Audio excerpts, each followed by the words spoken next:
your college mortal enemies in the pros? Ooh. You know what? I mean, once they go to the pros, I mean, your allegiances can change. Okay. I mean, because I've had to cheer for players I didn't like in college because my favorite teams in respective sports drafted them. Well, see, that's the thing. It's not like it's a favorite. It's a guy from the people with the purple pants. And the Giants are not my favorite team.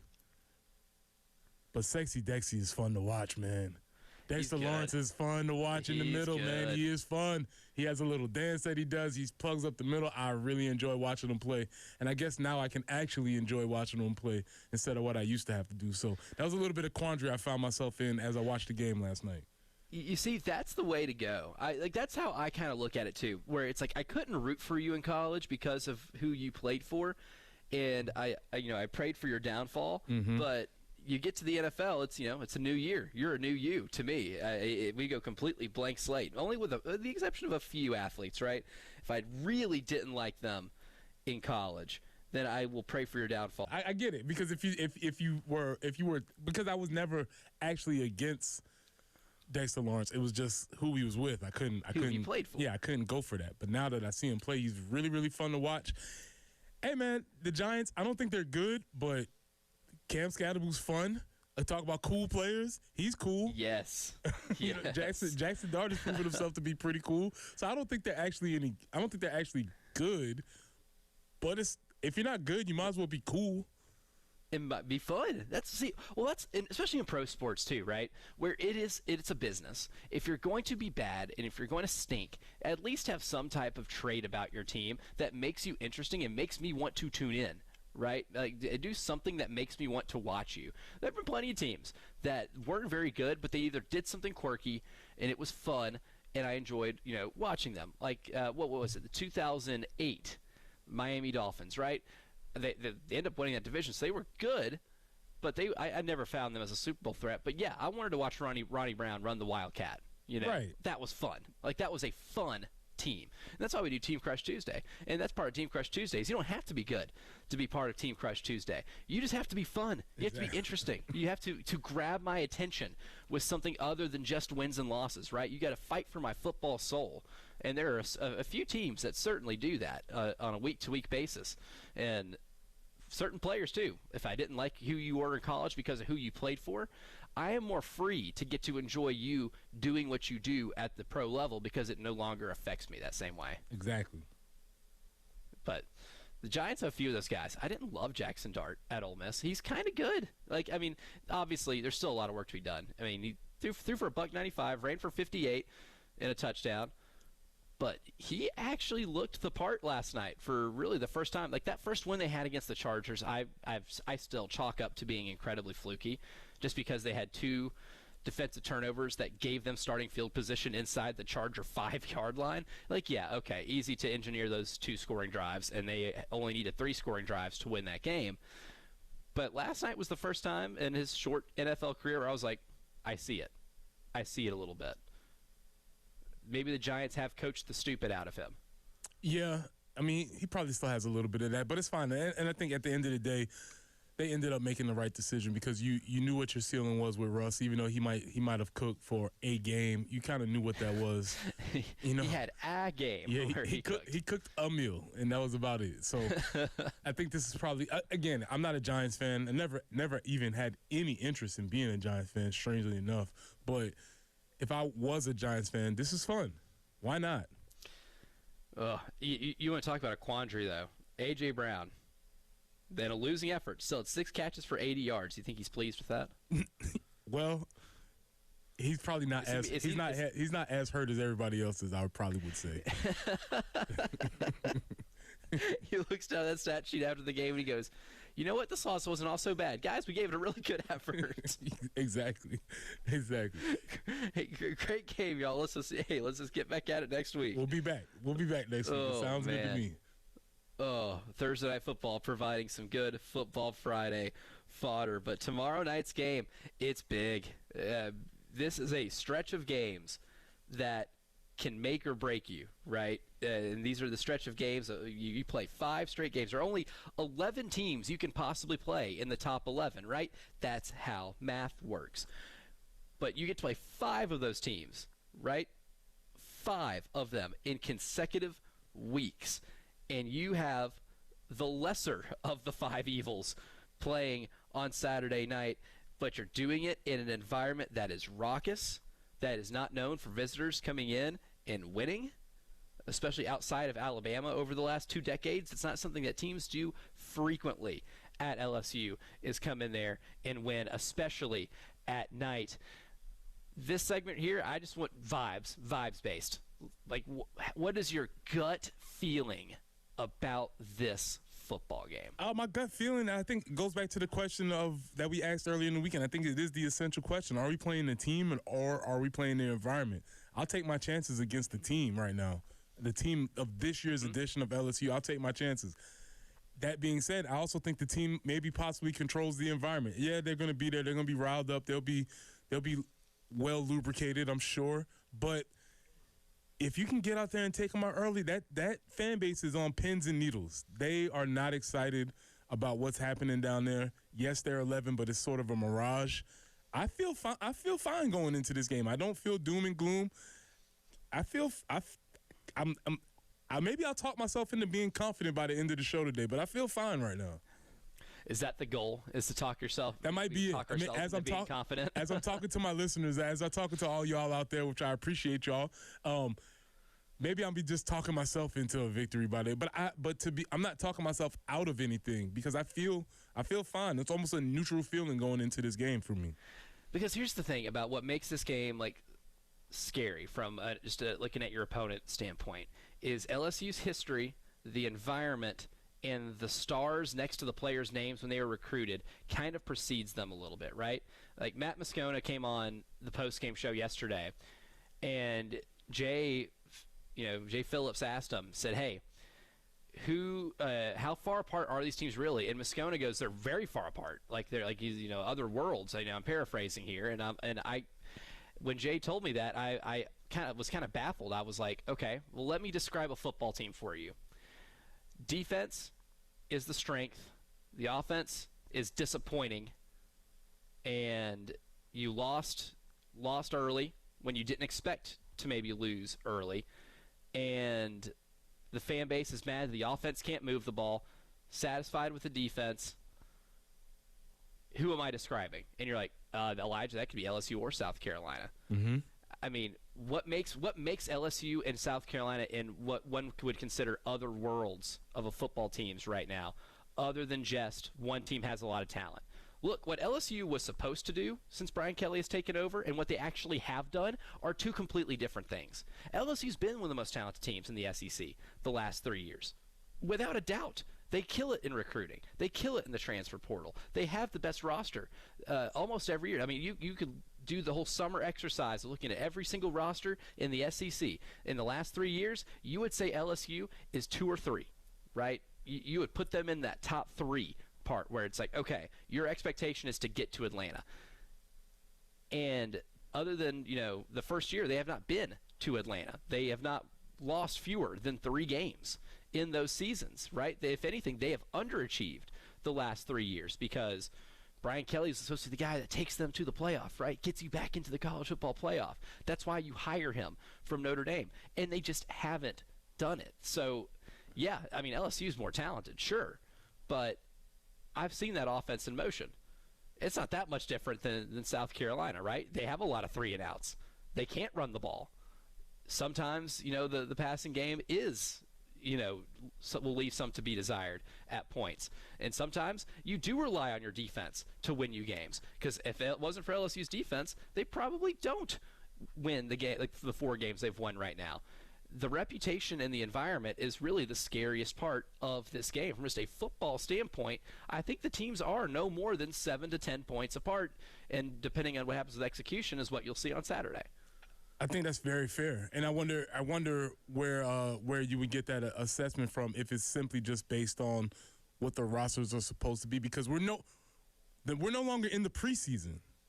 No, we are into the season, and yes, based on the things that happened in the preseason, yeah, sure, I could agree with that. But based on what I've seen this season, okay, line them up. I don't feel that necessarily impressed by what I've seen from them this year.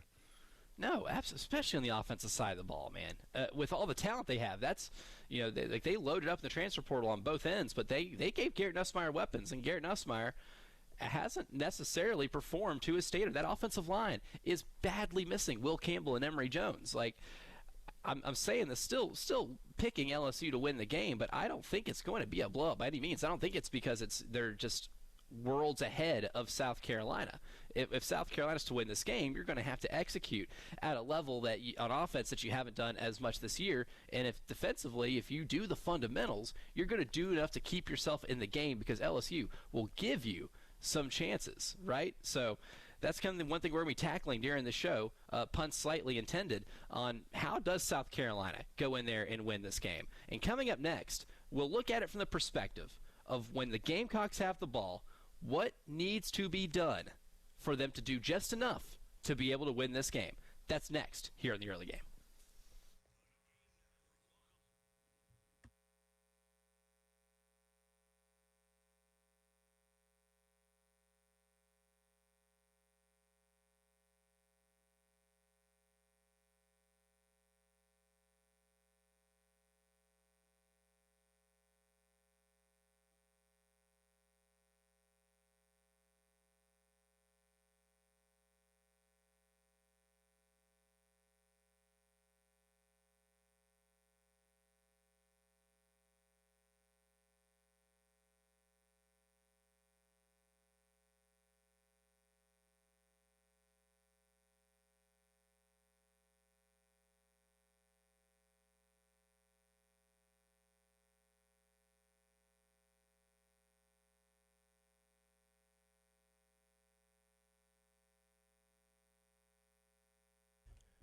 Hey guys, feeling like you lost your edge? Maybe brain fall's got you struggling to focus, or the worst, maybe you're working out and not seeing the results that you used to. Well, don't blame yourself. There's a reason behind that, and it might be low testosterone. But you don't have to live with it. You can reclaim your drive, your energy, and your focus at the Men's Clinic with Dr. Dan Bouknight. Dr. Bouknight will get to the bottom of it. And this isn't some faceless online program. Dr. Bouknight personally tailors your treatment program based on your labs and your symptoms. And here's the best part. Your initial consultation with Dr. Bouknight is absolutely free.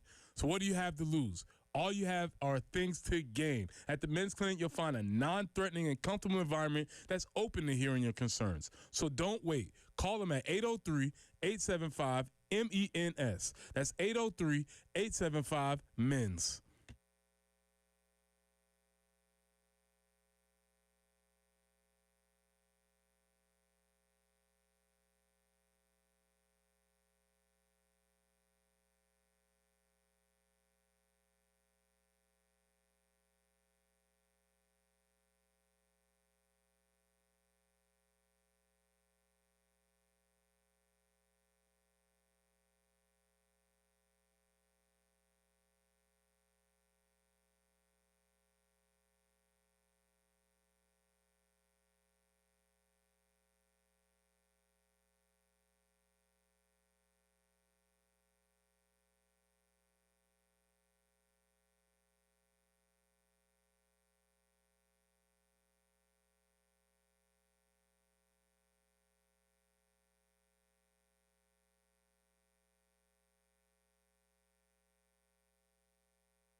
Clemson Road at Summit Parkway, there's an accident reported. Also, car versus deer incident. Hardscrabble Road at Wilson Boulevard. Going to be breezy today and tomorrow. A few wind gusts, actually, which give us a lake wind advisory continuing through tomorrow. But the high today, 71, 72 tomorrow, maybe a couple scattered showers. Actually, could see a few scattered showers on Sunday as well, high of 74. But it is kind of breezy out there, especially in the little wind tunnel we have in between the buildings. Oh, my goodness. Preston and I about blew away. It's 58 currently on 107.5 The Game.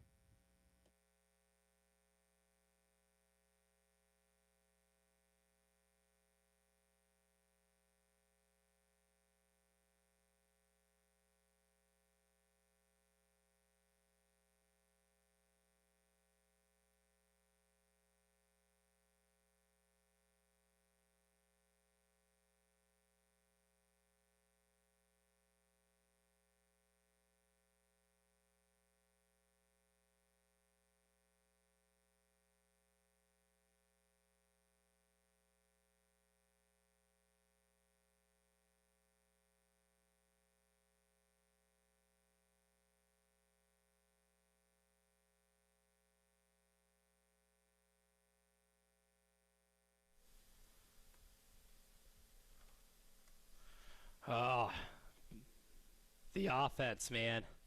I think this is where the game can be won and lost on Saturday for South Carolina. Because you know LSU's offense might give you a chance to get the ball in some advantageous situations. Can the offense take care of it? And how much does Lenore Sellers have to put the cape on in order for them to be able to win this game? And when we're talking about what happens when the Gamecocks have the ball tomorrow night, Preston, I can almost assure you that South Carolina is not going to be able to run the ball. You haven't been able to do it much all year, and you're playing against a run defense that has some of the best linebackers in the country and a really good interior defensive line. I think you can almost scrap the idea of running the ball effectively. If you do, it's a pleasant surprise.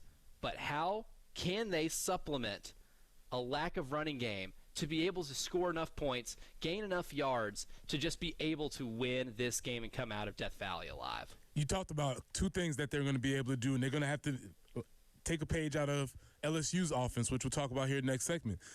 Maybe it's a lot of short passes. Maybe it's the screen game. Maybe it's getting the wide receivers involved in the quick game, letting Lenoris get himself comfortable, make a few throws. On top of that, the quarterback run. I've asked for it. I need it. I want more. 10 plus. I want 10 plus design runs for Lenoris.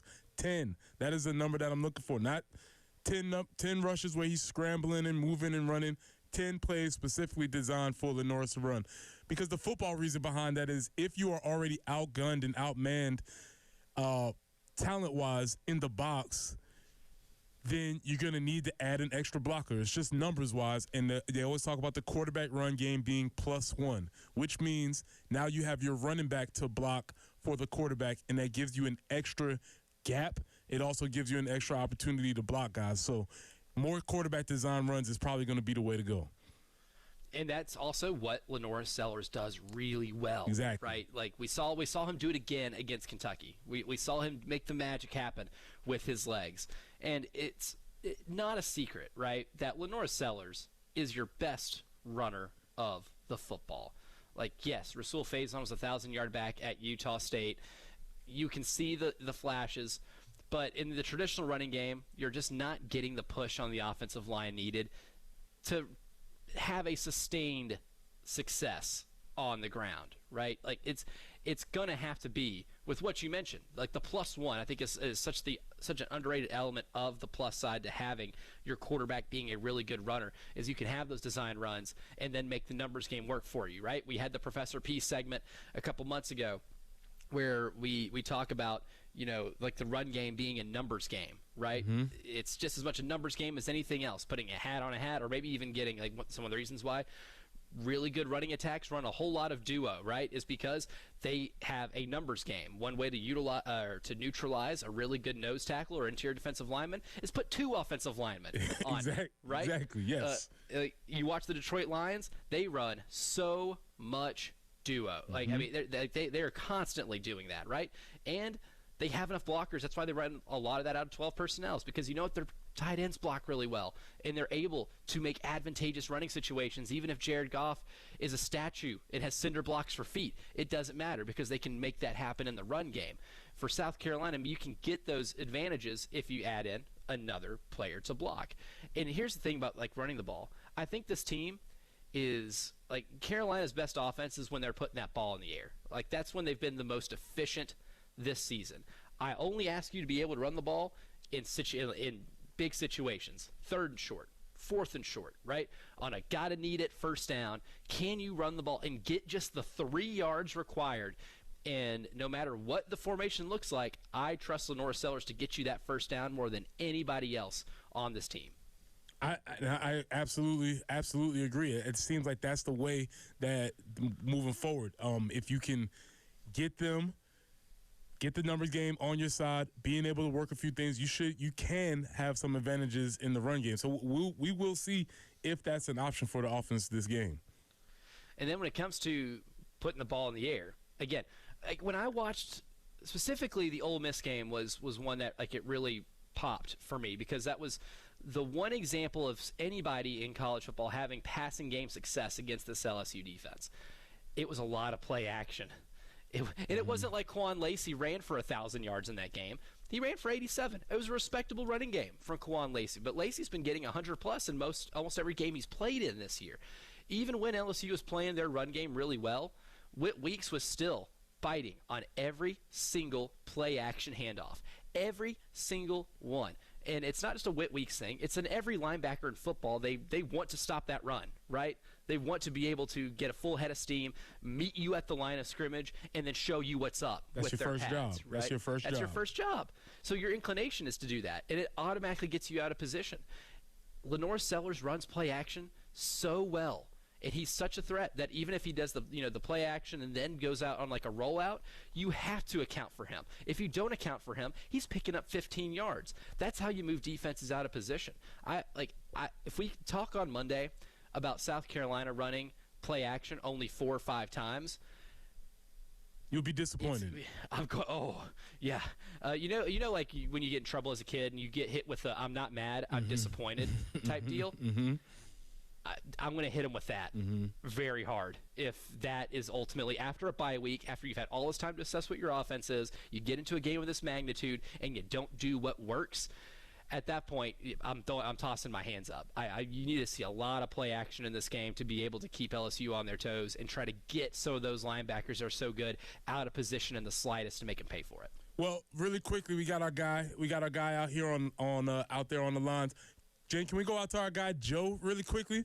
Joe, how you feeling this morning? Hey guys, I'm feeling pretty good. I look forward to us not looking like we've been looking for one. The 2 tight ends sounds real good to me, Elijah.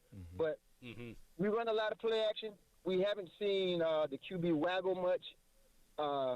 We haven't seen the running back slipping out of the backfield to catch a pass. I think we should get the tight ends involved a lot more with 2 tight end sets. I think that we should go to the running back a good bit more out of the backfield with these aggressive linebackers. That opens up a lot. We've had 2 weeks, man, to get better on the offensive line.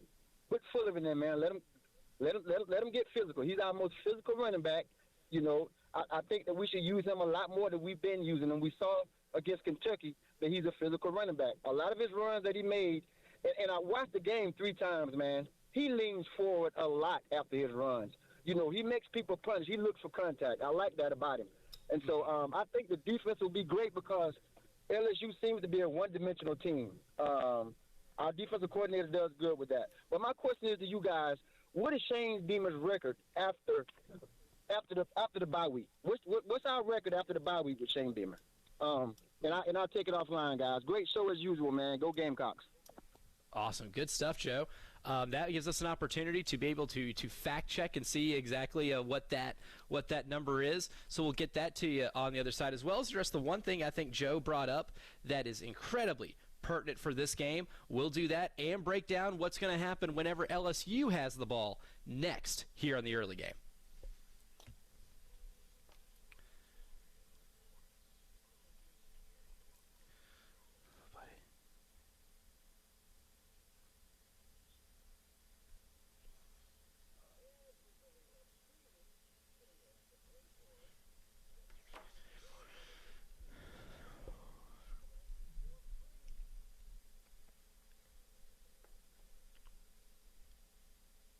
Ah, yes. We're getting closer to Thanksgiving time. We're not necessarily there, but we're getting closer to it. We're getting closer to the holidays. That's going to require you to be able to host a little bit. And, of course, you don't want your guests coming in to a house with dirty carpets, right? I am one of those too. Just walking around my house, I don't like it when I step on things that could be considered gummy or matted down. And that's where Zerorez Carpet and Air Duct Cleaning comes into play, because they have that zero water technology, that non-toxic, safe for people, pets, and the planet. As a cleaner, it breaks up grease, neutralizes odors, very important, especially if you have pets. It helps remove spots. No soap, no residue, just soft, fluffy carpets that stay clean longer. And for this month, if you mention my name, Elijah Campbell, at 107.5 The Game, you can get 3 rooms of carpet cleaned for only $119. Again, 3 rooms of carpet cleaned for $119. Go ahead, schedule online at ZerorezColumbia.com.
Clemson Road at Summit Parkway, a report of an accident there. Also, Clemson Road at Hardscrabble, there's an accident. And then Hardscrabble at Wilson Boulevard, deer crash. So kind of busy up in that section of the northeast side of Columbia. 71 for the high today, 72 tomorrow, 74 on Sunday. Could see some scattered showers tomorrow and Sunday, but today and tomorrow we actually have a lake wind advisory. Kind of breezy out there. Some wind gusts could get up to about 30 miles an hour. But it is breezy right now, 58 on 107.5 The Game.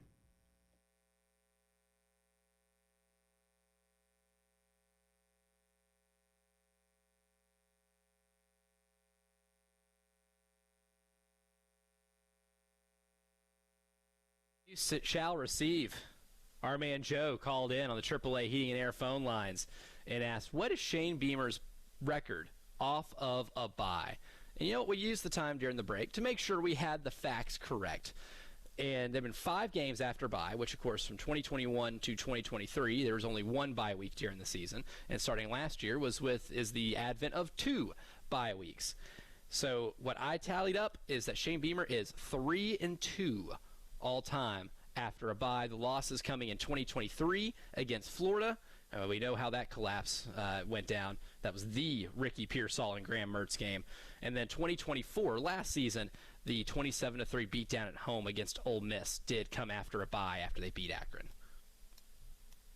But some notable wins. Win against Texas A&M in 2022.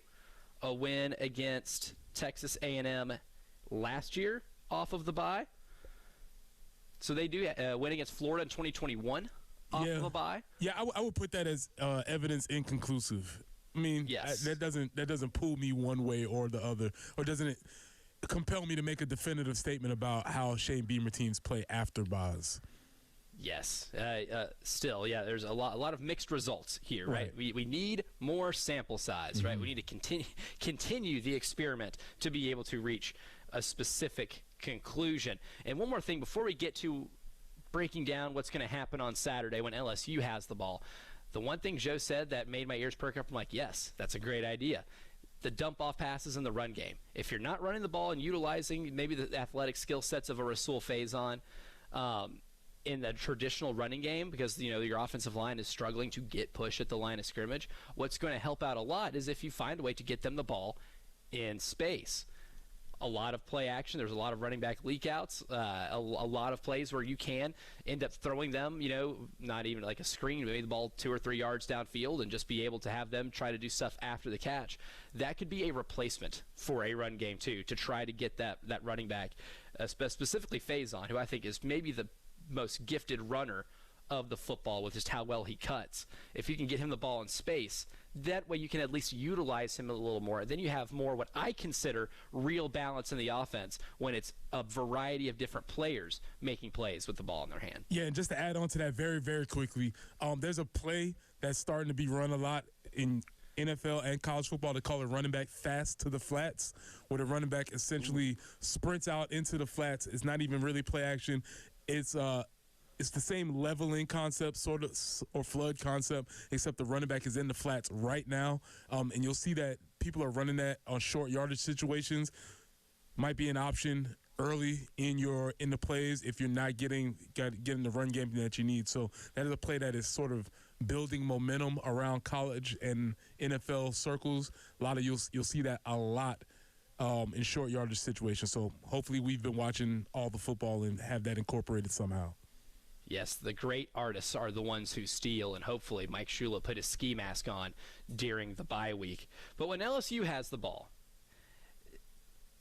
that is where I think South Carolina, I don't want to say has an edge. This is where like they can keep themselves in the game, right? Still, the onus is going to be on the offense to have to score enough points and rectify a lot of the issues, because I would say there have been more issues on the offensive side of the ball than there have with the defensive side of the ball. We've seen them play 2 top 15 offenses in SP+, and in those 2 games against those 2 top 15 offenses, you combined for 30 missed tackles.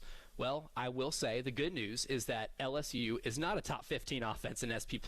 They are 40th, and they turn the ball over a lot. Garrett Nussmeier, as talented as a quarterback as he is, likes to put the ball in harm's way a lot. Even if he's a little injured and banged up, he still trusts his arm to make throws that probably aren't there.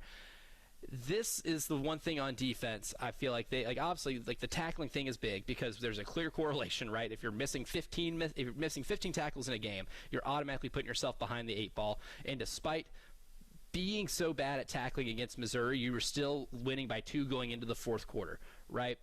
But the most important thing is, can you be advantageous, Or can you be opportunistic whenever the opportunity arises for Garrett Nussmeier putting the ball in the air in harm's way? And can your secondary make plays? To me, Preston, this is a big Jalen Kilgore and Brandon Cisse game.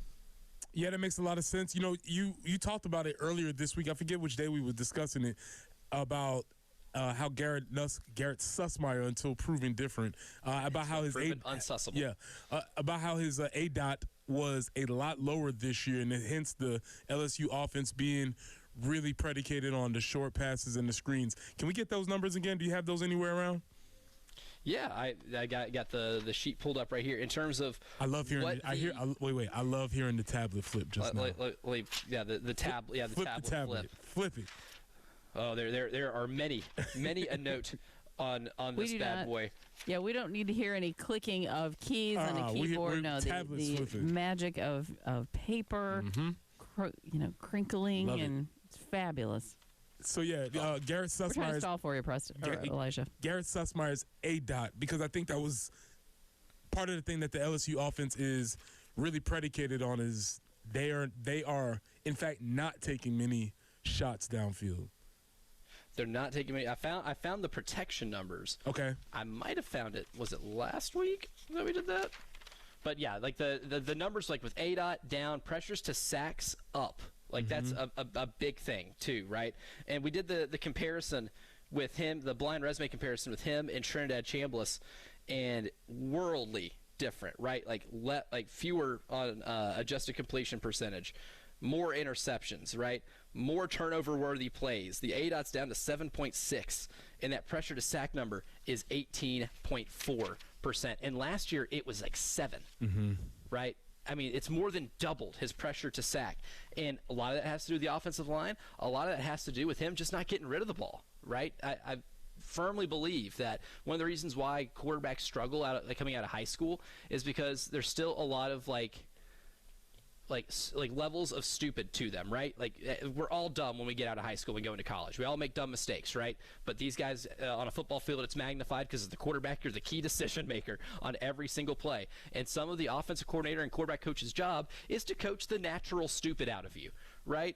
And I don't know if Garrett Nussmeier's had the natural stupid completely coached out of him yet, because he will put that ball in harm's way frequently, even if the throw is not there. And we're seeing more evidence of that this season, especially when it comes to making bad decisions when the pocket breaks down. Like, he's not elusive enough to avoid taking sacks. Last year, he was really good at it because he just got rid of the ball when the pocket broke down. It didn't break down frequently, but he was a lot better at getting the ball out of the pocket and not taking sacks. That's not the case this year, which should tell you this defensive front for South Carolina, with having Brian Thomas and Dylan Stewart against an offensive line where the tackles have not protected the pocket very well, should be able to get what they want tomorrow. Yeah, and that's the thing. We've watched our offense all year, so we're very familiar with the team not being able to run the ball. But I want to tell everybody, they can't run the ball either. No. They're not good either. I was just looking at the notes I had from the other day. Rushing yards per game, we're 120th in the country. And we all probably like, yeah, that makes a lot of sense. Not good at running the ball. Well, guess what? They're 114. So it's not good. Let's not give them more credit than they deserve based on what they've done this season for you. We know where we are. We're 120. We know how bad and how frustrating that's been. Well, they're 114. They are right living in the same very bad neighborhood as we live in.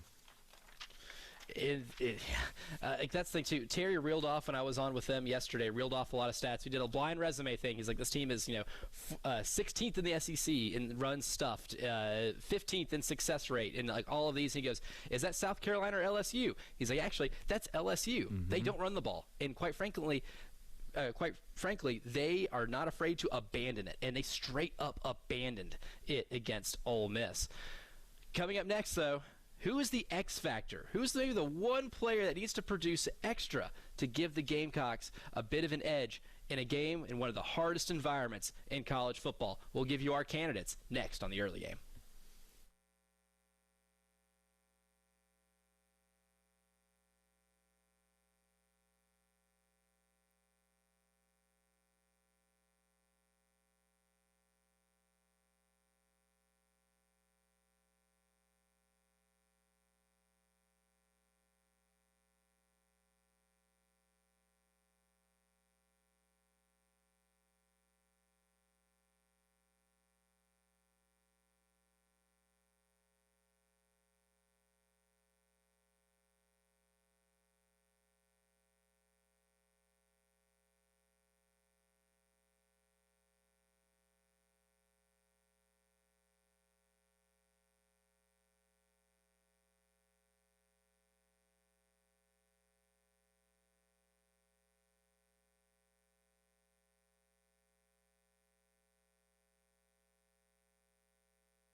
We know who the stars are on this team, but who needs to step up in addition, maybe play beyond expectation for the Gamecocks to be able to pull this thing off tomorrow night? Who are the X factors in this game?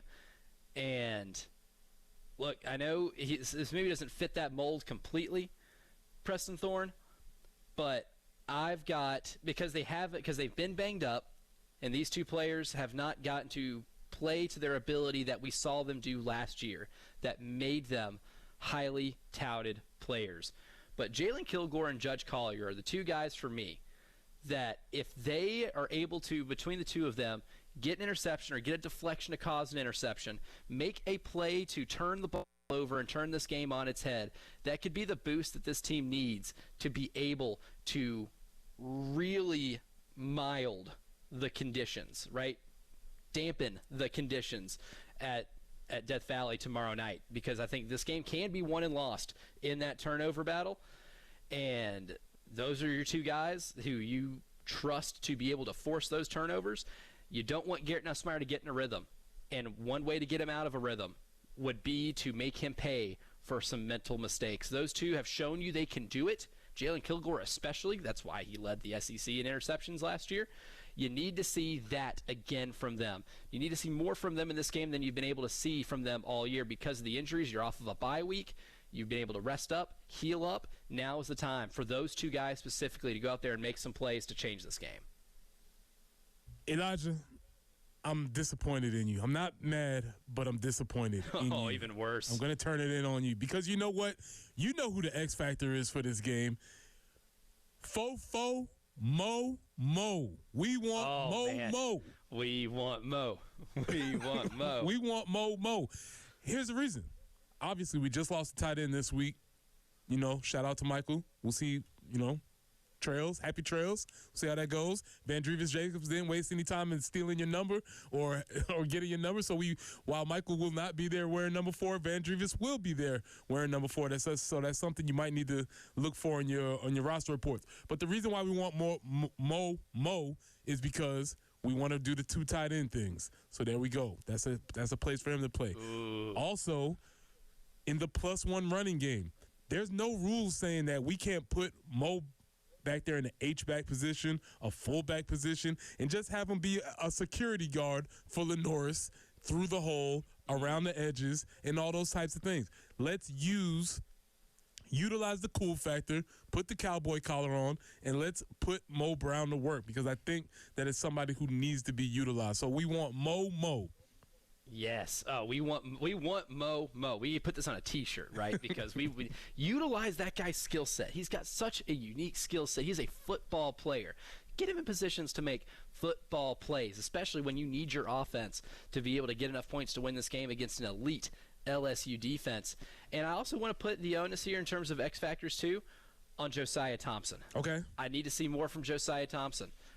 You're in Casey Henry, a little more experienced. I expect to maybe not be as frazzled in an environment like this.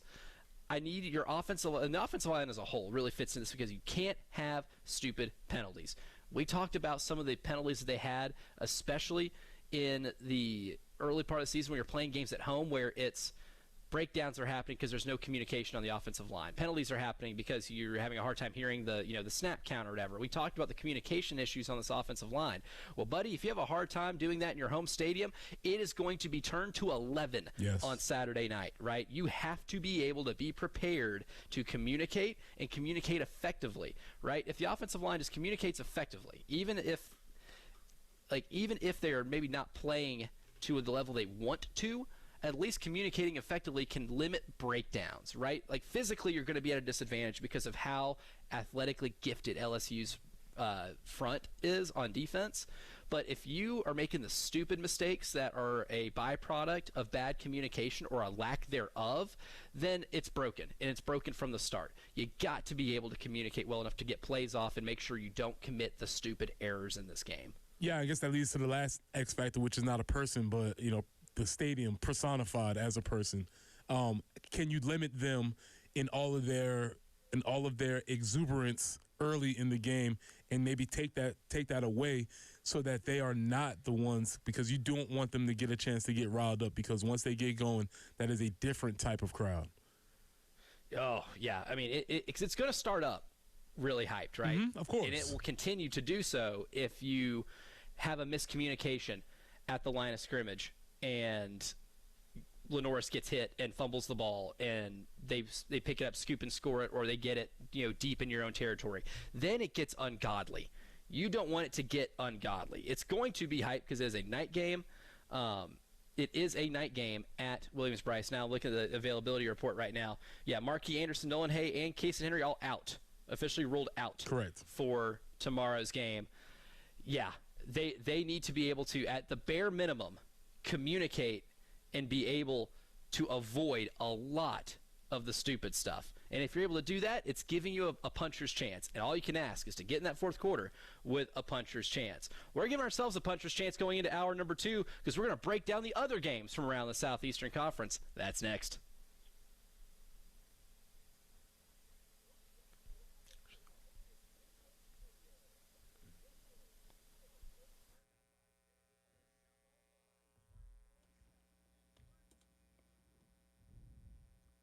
Hey, it's Jen Jensen. Discover the unparalleled quality and selection at Mill Street Flooring. They're your go-to destination for luxury vinyl plank and the finest flooring at that. We are the exclusive distributor of Case Luxury Flooring, offering wear levels from 12 to 28 mils for durability and for style. And whether you're a contractor, a builder, an installer, or just looking to do a home improvement project, you're going to appreciate the factory direct prices and manufacturer's warranties. They have samples available with their luxury vinyl plank in a wide array of patterns and colors, and that way you can find the perfect flooring instantly. Choose from standard and wider planks that'll fit any space, any budget, and no order is too big or too small. Visit millstreetflooring.com. Call Joe at 803-424-8547 to arrange your appointment at the Lugoff or West Columbia locations. And now, through October 31st, get $107.50 off an order of $1,000 or more. At Mill Street Flooring, there's never a good reason to spend more than you have to.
Still working that earlier slowdown, Clemson Road at Summit Parkway. Also, Clemson Road at Hardscrabble.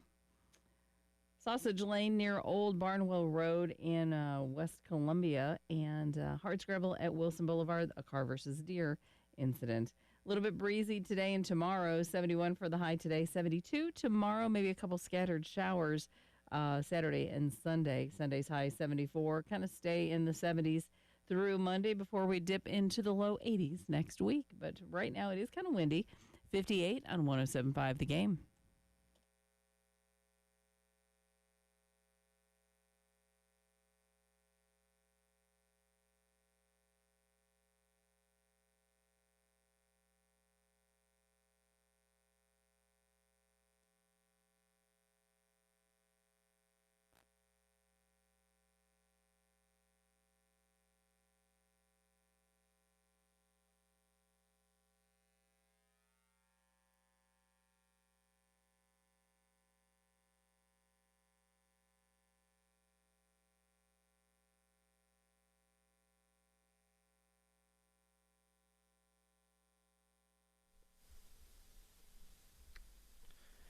Hour number 2 of the early game starts right now. I'm Elijah Campbell. He's Preston Thorne. She's Jen Jensen. And I am live from Baton Rouge, Louisiana, ahead of this big game between South Carolina and LSU.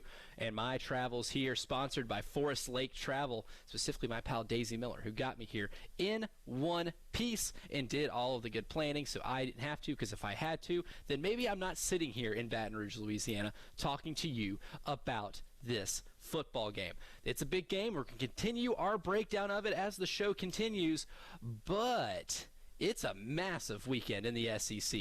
We're now getting to the point on the season slate, right? Non-cons are over with. Every week is going to be a lot of good SEC on SEC matchups. Last week we had a lot of teams on bye weeks, including South Carolina. So you had some interesting games in the SEC, but not the full slate like you're going to get tomorrow, right? And I want to start off with a game that we have, until last year, used to not be an SEC game, because the Red River rivalry, say that 5 times fast, is now part of the SEC lexicon. And is John Mateer going to play? Is he actually going to only miss 2 weeks of time, one game in 2 weeks, because they had a bye week and they played Kent State and they were able to take care of the mighty Golden Flashes? But right now, listed as probable on the availability report is one Oklahoma quarterback, John Mateer. Ooh, this is juicy because I only watch these games as a South Carolina fan, and what I'm wondering is, does he play a little bit earlier? Does that impede his process when he gets a chance to play us? Does that give him an opportunity to get back into the rhythm of the flow? I will be keeping an eye on this game, not necessarily for Texas, even though the Arch Manning story is still out there, but, you know, is he rushing back? Is that hand okay? I don't know. It's worth noting for us as South Carolina fans.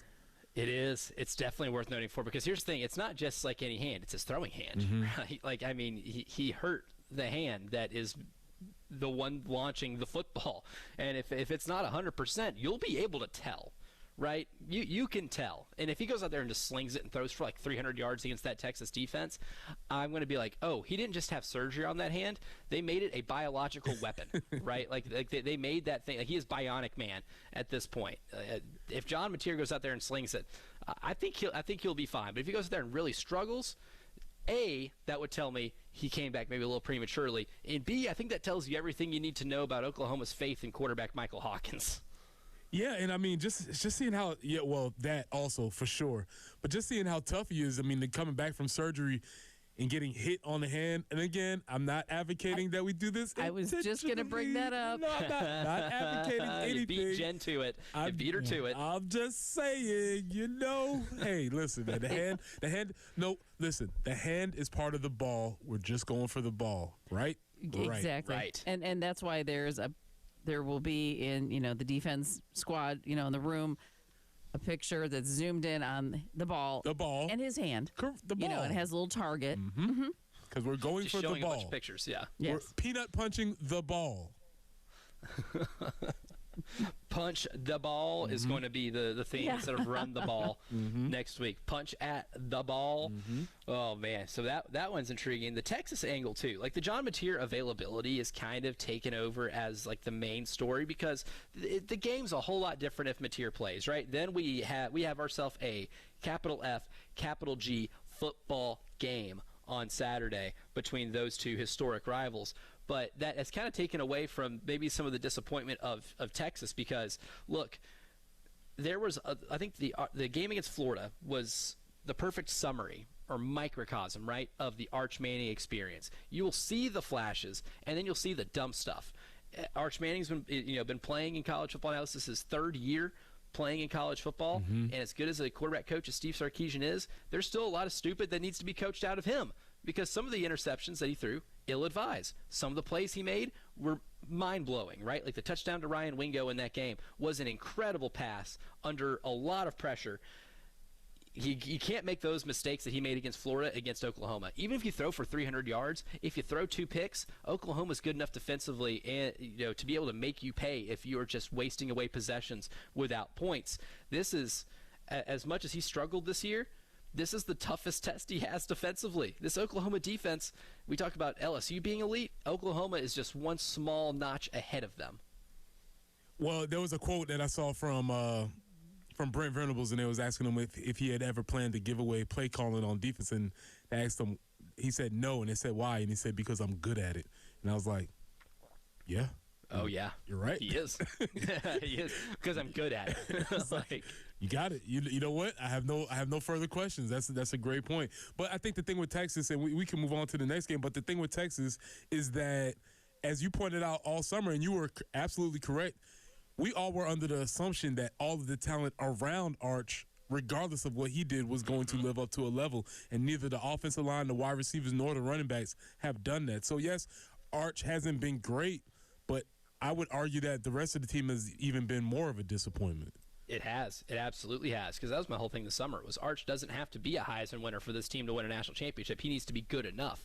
And the way that receiving group, the way the running game, so running backs and offensive line have disappointed, that has made it to where he has to be Heisman level good, right? And that was kind of the whole advantage they had coming into the season was you didn't put that pressure on your quarterback, and now your quarterback is taking the public bullets for your team because of, naturally, who he is. Another game this week, allegedly the South's oldest rivalry, Auburn and Georgia.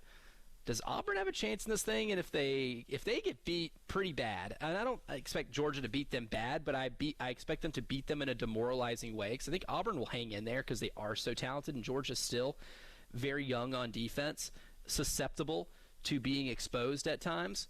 But I do have a feeling this is one of those games that Hugh Freeze finds a way to lose. I wouldn't doubt that at all, and I'm actually actively cheering for Georgia. I spent a little bit of time earlier this week. I was down in Columbus, Georgia, and those people are ready for this game.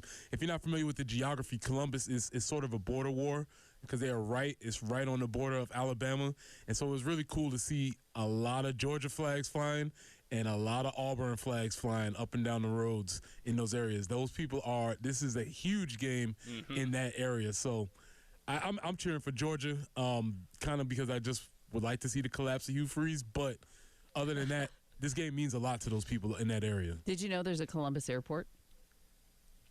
Oh. I'm sure it's not huge. And the gates only open at certain times of the day, so don't go early. I'm fairly sure it's not big. I didn't know there was one, but I'm sure it's not big. Yeah. I learned the hard way that it's better to just drive there and drive back because, literally it's shut down for a while. It's like in the middle of Mayberry. That sounds accurate. That's my little trivia for this morning. If there's anything I learned walking through the Charlotte airport to fly here to Baton Rouge, and I'm just looking at like the other gates, just curious to see where people are flying to, right? You'd be amazed at places that have airports. You definitely are. You would be amazed because there'd be some towns from West Virginia. I'm like, wait, what? Never heard of that town in my life. They have an airport, and you can catch a flight there from Charlotte. So again, that was my lesson was you'd be amazed at places that have incoming flights on a regular basis. It's crazy. That one's an interesting game. There's a revenge game on the docket too. Arkansas goes to Tennessee. without Sam Pittman, with Bobby Petrino calling the shots. It was one of the upsets of the year in the SEC last season and was almost the game that kept Tennessee out of the college football playoff. It ultimately didn't, but Arkansas pulled it off last year. They have to go to Neyland Stadium. I don't find this one to be as intriguing from a football standpoint because I do have a feeling that Tennessee ends up beating the brakes off them. But it would be funny from that perspective because of the Bobby Petrino element. Yeah, there is that narrative because I'm trying to figure out. I obviously do not want Bobby Petrino to succeed here at Arkansas because I think that is all that in bad.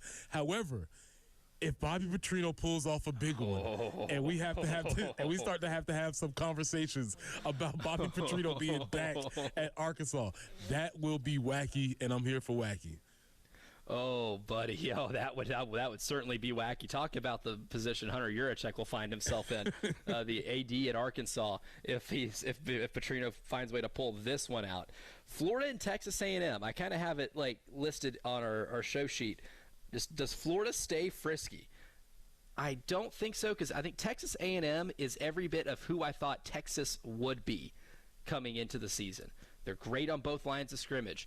The play calling has been fantastic. Colin Klein's not going to be the offensive coordinator there at Texas A&M for a long time because I have a strong belief he will eventually be scooped up by a Group of 5 school and he'll probably get his shot at being a head coach. But one thing A&M does so well, they dominate both lines of scrimmage, and that makes them almost feel like they're upset-proof. Like I watched that game against Auburn, played a bad four quarters of football. That's the type of 4 quarters of football that were uncharacteristic. Those are things that you normally get teams beat. But because they're so fundamentally sound and that floor is so high, they still found a way to win that game by 6 points. And even though Auburn got it to a one-score game, you never truly felt like Auburn was going to take that thing over. This is the game that Jimbo Fisher loses, right? And yes. Or that Kevin Sumlin. And this is the game that Jimbo Fisher and Kevin Sumlin. This is the game that the old Texas A&M loses. And so what I'm interested in seeing is if the new regime, who I do believe in, if they can sort of get over the hump of what they used to be. Yeah, this historically, we're just talking mostly the last 10 to 15 years, that this is like the ultimate. A&M doesn't find 8-4. 8-4 finds them, and it usually comes by way of this type of football game, right? I do truly believe I have bought into the Mike Elko thing. I have completely bought into it that even in games like this, even if they don't play their best football, they are just so fundamentally sound and they control the line of scrimmage, right? Like you play on Texas A&M's terms, right? You play in their house, you're playing by their rules, and at the line of scrimmage, they dictate those terms and conditions, and they make you check that box the very end of those terms and conditions before you can advance to the next page to do what you want to do. They make you do that. And then I think this might be the game where maybe the nation pays a little more attention to Cassius Howell, who I believe is the best edge rusher in college football that people aren't talking about. So it gives him another stage to be able to terrorize another quarterback, and I think A&M ends up pulling away and winning that one. Alabama, Missouri. Now, we saw what Missouri's run game is because of what they did to South Carolina. We saw what Ahmad Hardy is and how he is a yards after contact monster, a yak monster, if you will. We've seen what he can do, but Alabama's a different animal, right? Alabama might force Bo Perbula to have to make more plays than what South Carolina had to do when they played in Como just a few weeks ago. This is, to me, the ultimate stress test on how good is Missouri really. Maybe it's a stress test for both of them. Obviously, Alabama has won their games, but there's still the Florida State lingering and things like that. They go out there and put Missouri to bed and make light work out of them. Maybe people, mainly me, would be like, all right, I'm here for it. I'm back on board with what they are. Yeah, that absolutely feels like that could be the case, right? Like that would definitely make me feel that. Like if they go in there and they win by 10, 14 points, I'm like, okay, this is them taking care of business. Now, I will say, as bad as Kalen DeBoer's record has been against the spread when he goes on the road, when he's a favorite in conference games, this one's a 3.5-point spread. Usually these are the ones that he gets up for. He loses the ones where he's a 7 to 14-point favorite on the road in conference games, or grossly underperforms in those games. The real Kalen DeBoer loses the stinkers test will come later on in the season for sure. But this one, I think, close enough to where that might not apply just based off things that we have seen from DeBoer historically. I think Missouri pushes them. I still picked Alabama to win this game just because they are so talented. And the further removed we get from the Florida State game, the more I am buying into the idea that I should not put as much stock into that Florida State game. I can maybe chalk it up to weak one-iness. So that's kind of where I'm at with them right now. And if they, like what you said, they win convincingly, then I'll be further convinced of that notion right there. Coming up next, it's time for Jen Jensen to take her victory lap because her Cubbies did a thing last night, and we'll also keep you updated on the availability report going into tomorrow night's game in Death Valley. That is next here in the early game.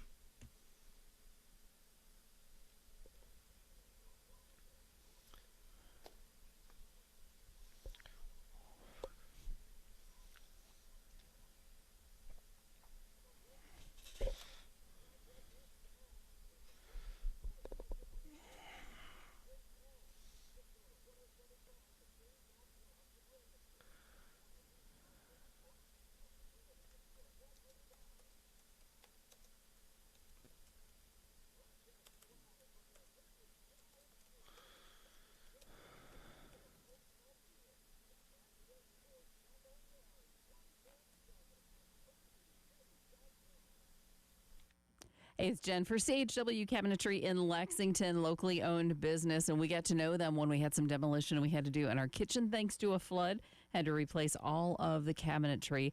They helped us with the process and then gave us that photorealistic rendering of the finished kitchen before it was finished. And then we could take that and go figure out everything else that needed to be done to put that kitchen back together. We were so thrilled that we ended up using them again for a couple of bathrooms that we were needing to update. And I'm telling you, great experience each and every time. So if you have maybe a pantry, you'd like to get some drawers put in there, make things a little more functional. If you have a closet that just isn't quite organized enough, maybe you want some shelving units or maybe replace those wire hanging racks, they can certainly help you with that as well. If you have a home office workspace and you want to get that a little more functional, CHW Cabinetry, the place to go. CHWCabinetry.com. Call them today, 803-520-6837. Tell them Jen Jensen sent you. CHW Cabinetry, passion from inspiration to installation.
Hardscrabble at Wilson Boulevard, still a report of an accident there. Sausage Lane near Old Barnwell Road in West Columbia, also you'll find an accident. It's going to be breezy today and tomorrow. High 71 today, 72 tomorrow.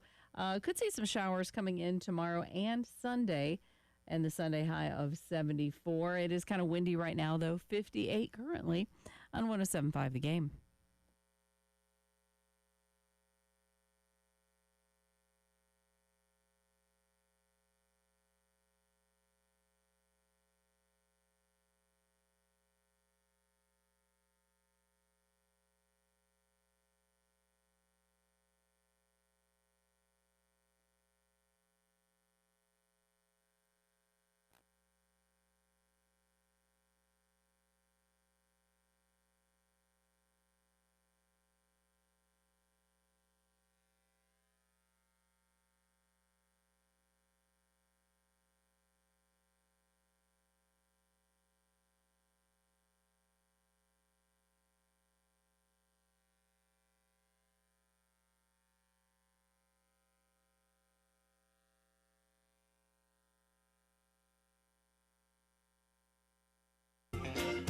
Hey, Chicago, what do you say?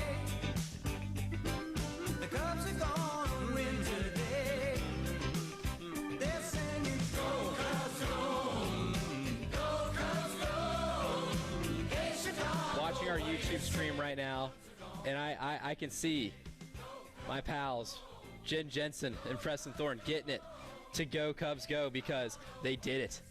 They did it. So without further ado, we will respond with one song to another because we'll start today's morning meeting with letting Jen Jensen take that victory lap. Repeat after me. Today will be an awesome day. Let's go. Good morning, great today. Today will be an awesome day. Good morning, great today. Today will be an awesome day. It was an awesome night for one Jen Jensen. The Chicago Cubs 6, Milwaukee Brewers 0. We're going to Game 5 in Milwaukee. Jen Jensen, the floor is yours. Yeah, well, I've got to go back and watch it because I'm going to be honest, I couldn't stay up. I was feeling a little bit good, but it's like, so you know late. what? So late. 9:10 first pitch. Like, dude, I have a job, so Stupid. I am. It's so dumb. It just annoys me. But besides that, so tomorrow night gonna be a little conflicted because game's at 8:00. So I'll be kind of keeping an eye on that while watching the LSU game. So when we do the watch party on the YouTube channel, there could be some yelling for multiple games. Good. It could be gives fun. us something else to watch for. Something else to watch for on the YouTube watch along will be Jen Jensen's roller coaster of emotions with Carolina LSU playing and Cubs Brewers in Game 5. I might have to be wheeled out, but thankfully. Oh my God! Would we have to bring like a blood pressure monitor or anything else in That's there? a really good idea. To make sure. Yeah. To make sure things are under control. Like if you have an Apple Watch, then you might have to prepare it beforehand. Say, hey, you're gonna give me a lot of reminders. Exactly. About my pulse and my heart rate, and I just want you to know this is normal. Yes. Right. 100%. Giving it that heads up. But at least for the Cubs last night, if you just watched the first inning, you saw them go up 3-0 because that Ian Happ home run to right field really set a tone, and they scored 3 more runs to put some cushion on it. But most importantly, shutting out the Milwaukee Brewers. In doing so, we talked about all the pitchers they used on Thursday night or Wednesday night. Mm-hmm. Yeah, well, what day is it? I don't know. But last night, you only got 4 2/3 from Matt Boyd, and then you used an additional 4 pitchers out of the bullpen. Didn't matter. You thought you were maybe a little shorter on arms? Didn't matter. Still shut out the Milwaukee Brewers. Yep, that's pretty good. So we get a day to rest and travel and go back at it on tomorrow night. So fingers crossed. And before we get to Will, as we will invite him into the morning meeting, I have to ask one more. Get an update on the Jen Jensen nerves meter because you weren't too concerned after losing the first 2 in Milwaukee because you knew they had to come back to Wrigley. And at Wrigley Field, I'm not locked in here with you. You're locked in here with me. And now we're going back to Milwaukee? Where's the meter at now? You know what? Sister Jean from Loyola just passed away at age Rest in peace. 106. I know. And she had thrown out the first pitch a few times for the Cubs. I think there's a little mojo maybe that's going to come from her. So I'm feeling like we'll go up I-94. We'll take care of business tomorrow night. Oh, I love it. So I feel love pretty it. good.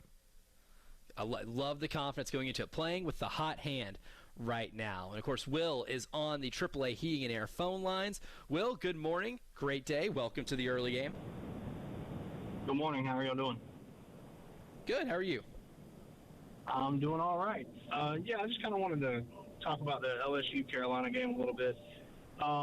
You know, from what I've seen so far with our offense, you know, I'm not overly impressed, especially with our running game. I mean, how would y'all feel if we started Oscar Attaway and had Matthew Fuller as his backup? And I mean, I like Faison. I think he's got some speed to him. He's more of a scat back, in my opinion. And I'd like to see him catch some passes out of the backfield on some screen plays and, you know, kind of run some RPOs. But I would like to see Oscar Attaway and Matthew Fuller definitely have the ball in their hands a lot during this game. And, you know, with the way our offense has really, really, honestly underperformed this year, you know, do you think Shane Beamer is going to end up taking a long look at his offensive line coach after this year, the run game coordinator, Sean Elliott, who I think should honestly be our offensive line coach because he was our offensive line coach when Spurrier was here, and we had a pretty good one then. I don't see why Beamer didn't put him as an offensive line coach again. And, you know, do you think Beamer takes a look at his offensive coordinator after this season, or do you think he keeps him on? And, you know, I'm not 100% sold on Mike Shula being our offensive coordinator for the rest of the year or even going into next year. And I'll hang up. Thanks for taking my call. Yeah, absolutely. Thanks for the call, Will. The first one about the running back situation, honestly, I don't think the running game improves if you insert Attaway as a starter, make Fuller a backup, and then use Faison on screens. I think you should use the running backs more in the pass game anyway, and have that maybe as a replacement for a more traditional run game, just because you're just not running the ball well at all. And the way the offensive line has played in run blocking at times this year leads me to believe it doesn't matter which of the three or what combination of the three you use, right? It's been a pretty underwhelming group, the running game group. And really outside of Lenore Sellers, who still had 2 games in Vanderbilt where he only played half a game, and then the Missouri game, where he didn't run the ball a lot in general. And a lot of that had to do with what we're talking about. I don't know if that really makes much of a difference if you swap the running backs around and kind of reverse roles. When it comes to the offensive coaching staff, Preston, this is where I'm thinking if things go off the rails, because here's the thing, that's the opportunity that lies ahead in the next 5 weeks where you're playing 5 of the nation's top 11 teams. It's a great opportunity, and if you're able to get some proof of concept wins in there, then that will propel you forward. But this also gives you an opportunity for things to go awry quickly and to get ugly quickly if you are not up to the challenge. And if we see this 5-game streak with a lot of really bad offensive performances, yeah, I think Shane's not above addressing everything on that side of the football for the future. Nor should he be. The numbers bear themselves out. As we stated earlier, this is not a game where you could expect either team to do much on the running game because yards per rush, we're at 2.0. Obviously, that's with sacks, but that's good for a 130th out of 136.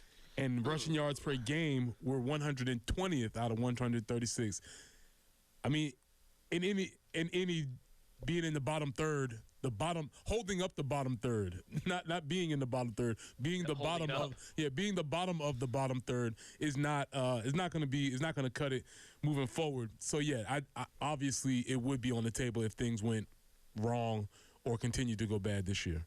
We're the best. We're the best at being the worst. Yeah.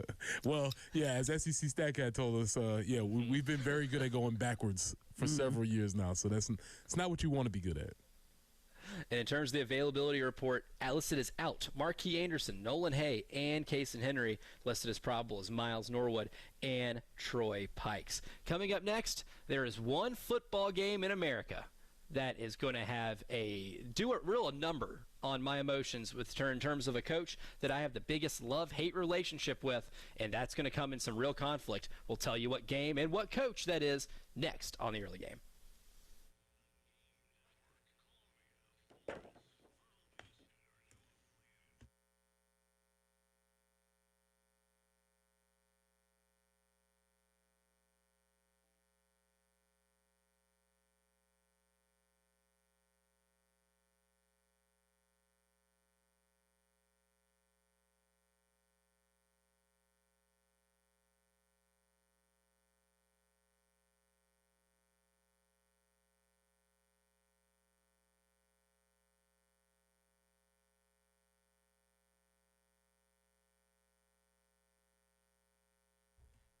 Preston here for our friends at Absolute Glass, the premier glass company of the Midlands, offering auto, home, and business glass repair. So if your glass is damaged, shattered, cracked, or broken, they can handle the job. If it's a cracked windshield, that's no problem. They'll come out to your location and they'll replace it for you, usually for free, and they'll work directly with the insurance to take away the headache. That's right. They'll come out to wherever you are, school, home, work, it does not matter. Absolute Glass will come out to you and take care of the job for you. Now, if you're at home looking to increase the value of your home, you can do that with new windows and mirrors, and Absolute Glass will take care of that for you too. Windows, mirrors, shower enclosures. I say it all the time. If you can see through it, Ray and Marianne at Absolute Glass can do it. So check them out online at AbsoluteGlassInc.com. That's online at AbsoluteGlassInc.com.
Sausage Lane near Old Barnwell Road. We do have an accident still in progress, as well as Immelcrest Drive at Broad River Road.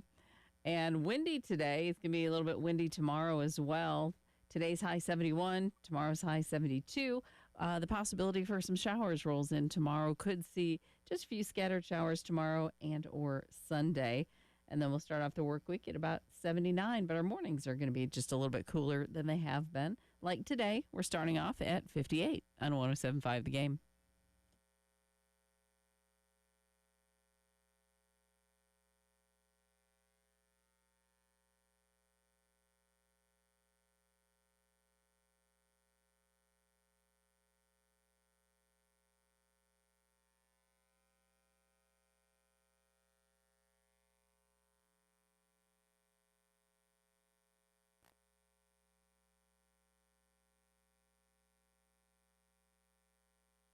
Are we 10-0? You are 10-0 for the first time in program history, Coach. Not bad. There's a lot of skeptics. There's a lot of doubters. I get it, right? Haven't beat a top 25 team. Nebraska's 25th in the coaches poll. We beat their 56-7. How are we not right now seeded for a home game? Yeah, it's pretty simple. I win. Google me. 126 years of Indiana football. Best season in Indiana history. Number 1 out of 126. We got our way of doing things, and, we kick ass and take names. We figured we'd just adopt SEC scheduling philosophy. Some people don't like it. I'm more focused in on those 9 conference games.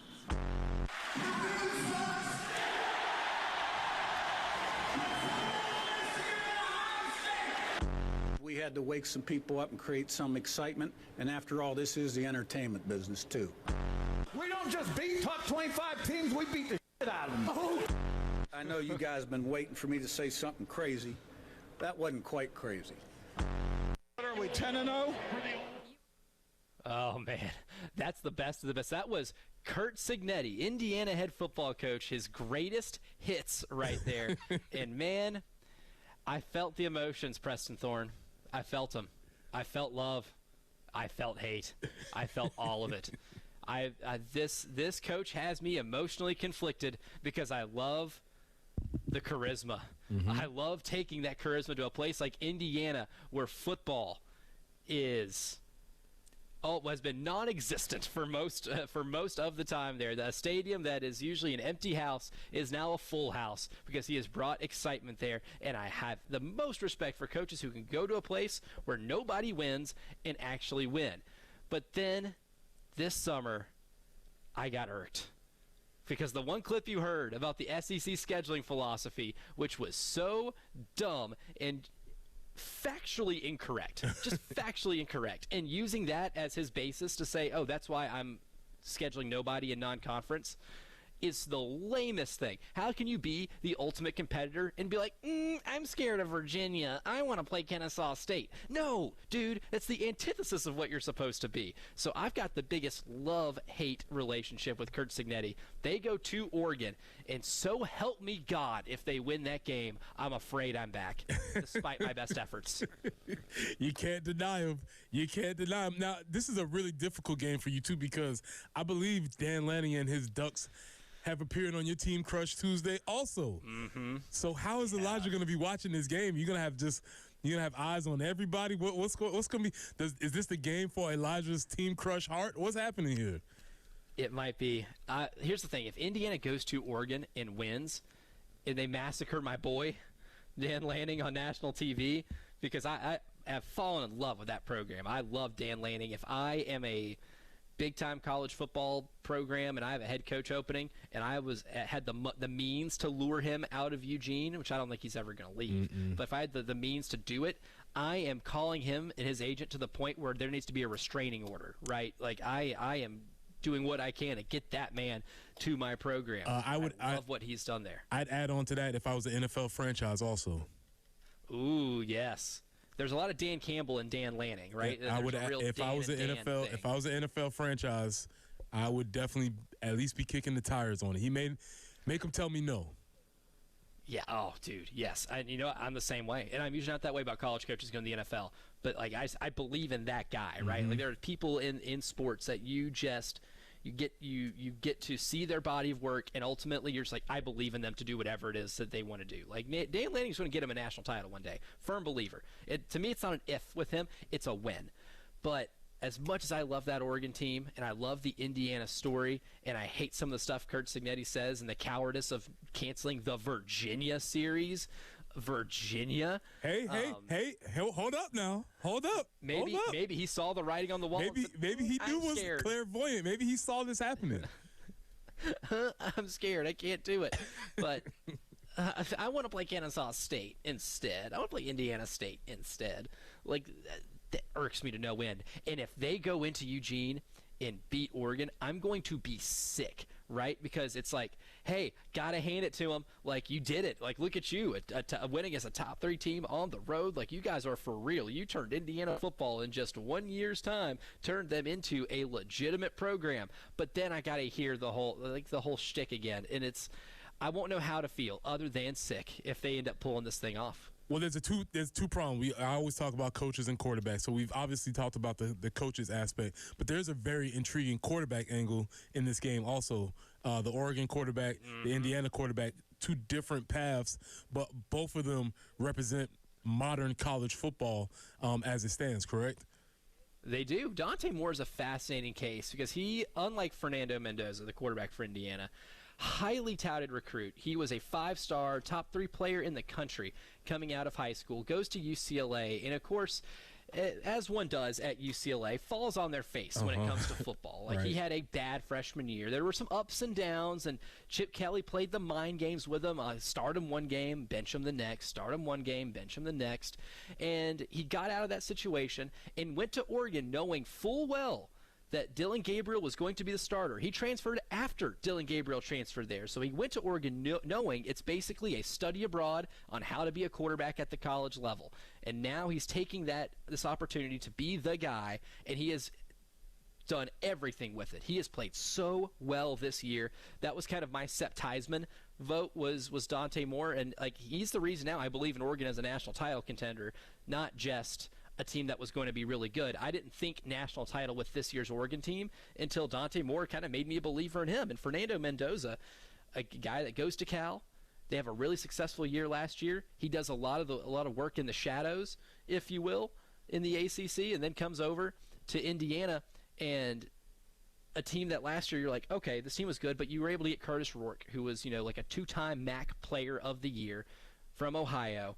How you replace that guy? Is Fernando Mendoza that good? Not only has he played well and put up a lot of numbers, he's looked at as a potential top 10 draft pick and maybe the first quarterback taken in the NFL draft, right? Like, that's what he's looked at right now. And you know what? I don't find that to be hyperbolic.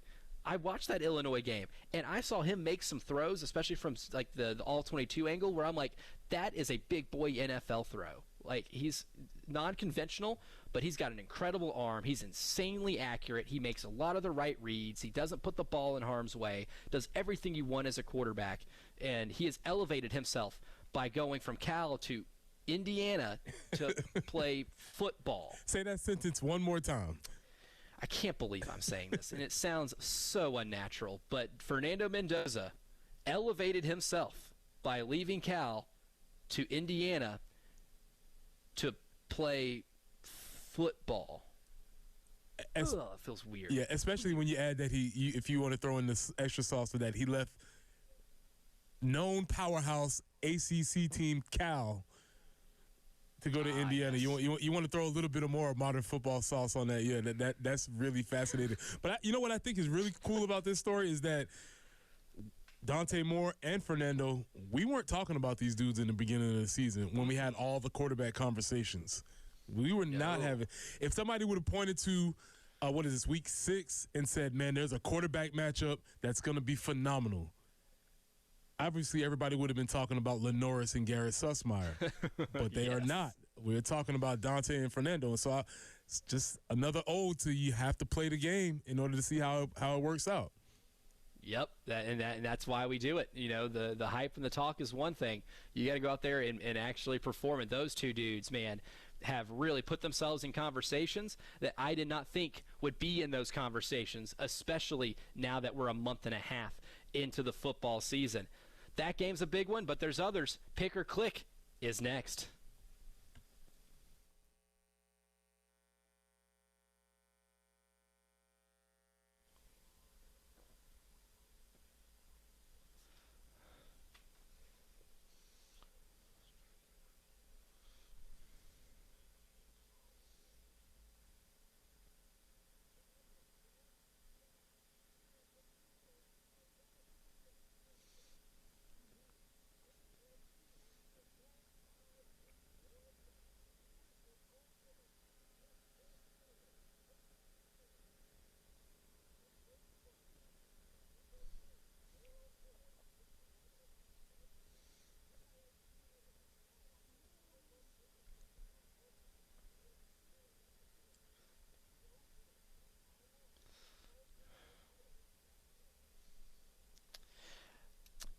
You know, football might make you really stressed out this weekend, or if you're like Jen Jensen, your Chicago Cubs might stress you out being in a do-or-die Game 5. But if taxes are part of that equation in terms of what is stressing you out, well, fear not. I have a solution for you. Call my friends at the Ecton Law Firm, right? 803-771-9800. Let the stress of those tax issues be taken care of by the Ecton Law Firm.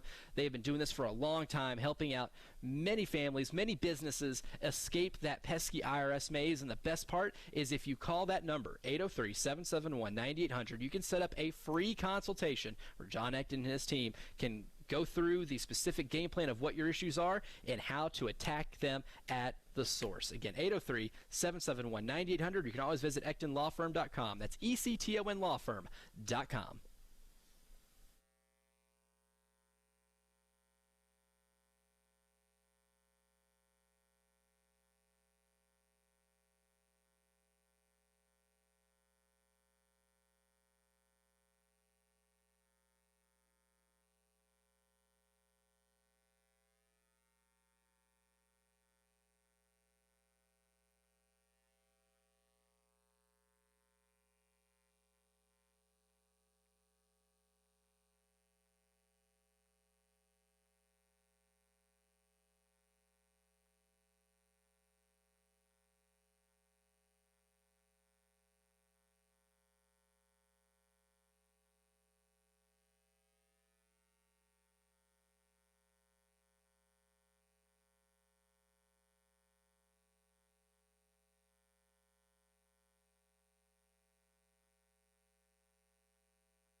It is a fantastic weekend of college football, and no better way to round out hour number 2 of the early game than to play Pick or Click with Preston Thorne to see what the personal non-Gamecock game of the week is for one Preston Thorne. So the game's pretty easy. I will give Preston one game, and then I will give him another game. If he likes game number 2, he will pick that game. If he's more intrigued with game number 1, he will take his remote and click to the next channel to see what ultimately is the game that has caught the eye of Preston Thorne. So, Preston, I want to start off by giving you Ohio State at Illinois.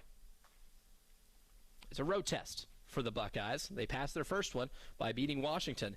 Illinois, we've gotten a lot of mixed results from this season. So you have that game, and I present to you Alabama at Missouri. This is a great start. You're off to a good start. I am going to pick. Okay, so picking Alabama, Missouri. I think I would too. I think Illinois gives Ohio State a game, but I see that one going bad for Illinois. Like that is high in the realm of possibility, right? I can see that one getting stupid at some point. Yeah, and, so here's what's working here. I want to obviously compare our future opponent against our past opponent, so it gives me an opportunity to see a little bit more of Alabama, to see if what was going on with Missouri, was that indeed a fluke, or are they really that good? Did we make Ahmad Hardy look like the yak monster that he is? So that's probably why I would pick that one. So you got that one, and now I present to you the Red River rivalry, Oklahoma versus Texas. There's some intrigue there, but I'm gonna click. Okay. There's some intrigue there, but I'm gonna click. So you still have Alabama at Missouri. I present to you Tennessee and Arkansas. We talked about this. I'm conflicted on what I actually want to happen, because I would love to see Bobby Petrino run out of town, but also I would love to see Bobby Petrino win and force them to keep him in town, because that would make them compromise all their morals. That being said, I'll still click. Okay. He thought about it, though. He thought about it. You still have Alabama at Missouri. I give you Florida at Texas A&M. You know what? Let's pick. I have not watched Texas A&M all year. Billy Napier being on the hot seat, can he keep his team hot? Does Texas A&M break the shackles of the ghost of Jimbo Fisher looming? I say Jimbo Fisher. Kevin Sumlin, you don't get escape either. We throw him in there too. Yeah, 8-4 looming over Texas A&M. Can they break the curse? I'll pick that one.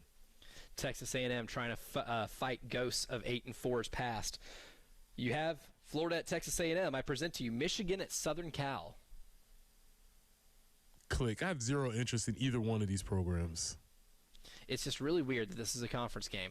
This feels like this should be a Rose Bowl game. This should be played in Pasadena. That too. This should not be played in the regular season. I did hear there was a little bit of trash talking between the two coaches, but I'm not a huge fan of either one. So, yeah. So you still have Florida at Texas A&M. The last one, Indiana at Oregon. Ooh. Obviously, I have to pick that one. Yeah. I have to. It's a little easier this weekend. I have to. Yeah, I want to see what's going to happen. I want to see what happens to my boy Elijah. What is Elijah going to think at the end of this game? Oh. Is it Dan Lennon? Is it Kurt Sadetti? Who wins his heart? I don't know. Oh, man. No, this would be tough. Now, if Oregon goes in there and takes care of business, which I think they do, they go in there and take care of business, I'm emotionally at ease. But if Indiana pulls this thing off, it's going to be so much emotional confliction that it's going to involve maybe a little bit of vomit. That's how sick I'm going to be. I will get visibly nauseous. 2 hours down, 1 to go. Coming up next, we'll kick off hour number 3 by talking about what this Gamecock team needs to do to pull off an upset in Death Valley. That's next.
Jen, do I still have a read here?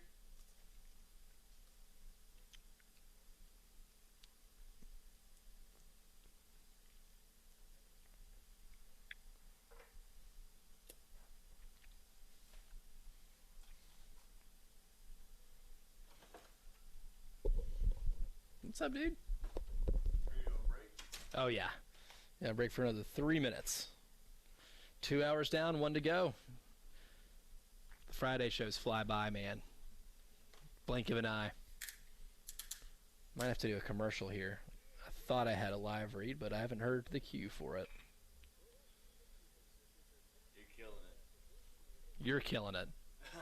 I got to listen. I took my headphones off and I was like, He's as the sun's coming up, it's a good time to do it. Yeah. It's a visceral human experience. When was your show? When's your show done? We are off the air at 8. See you then.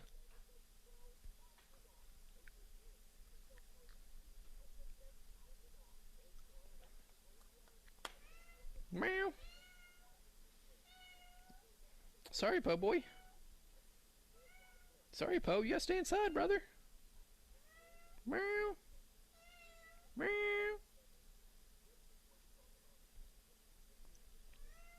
Meow. Meow. Meow.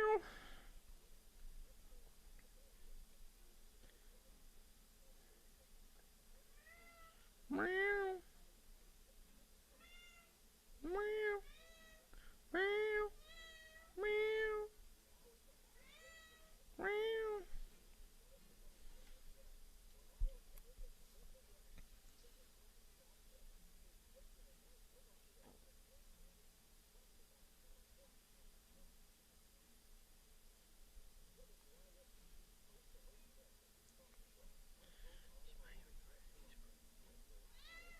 Meow. I-77 southbound at I-26, a disabled vehicle might just be impacting traffic flow a little. Salem Church Road near Dutch Fork Road, an accident. Summit Parkway near Ridge Trail Drive, and Zimmelcrest at Broad River Road. Going to be windy today and tomorrow. 71 for the high today, 72 tomorrow. Might actually see a couple scattered showers tomorrow, and the possibility for that on Sunday as well, rounding at a high of 74. But it is a little bit on the breezy side right now. There is a lake wind advisory through tomorrow. It's 58 currently. Meow. Meow.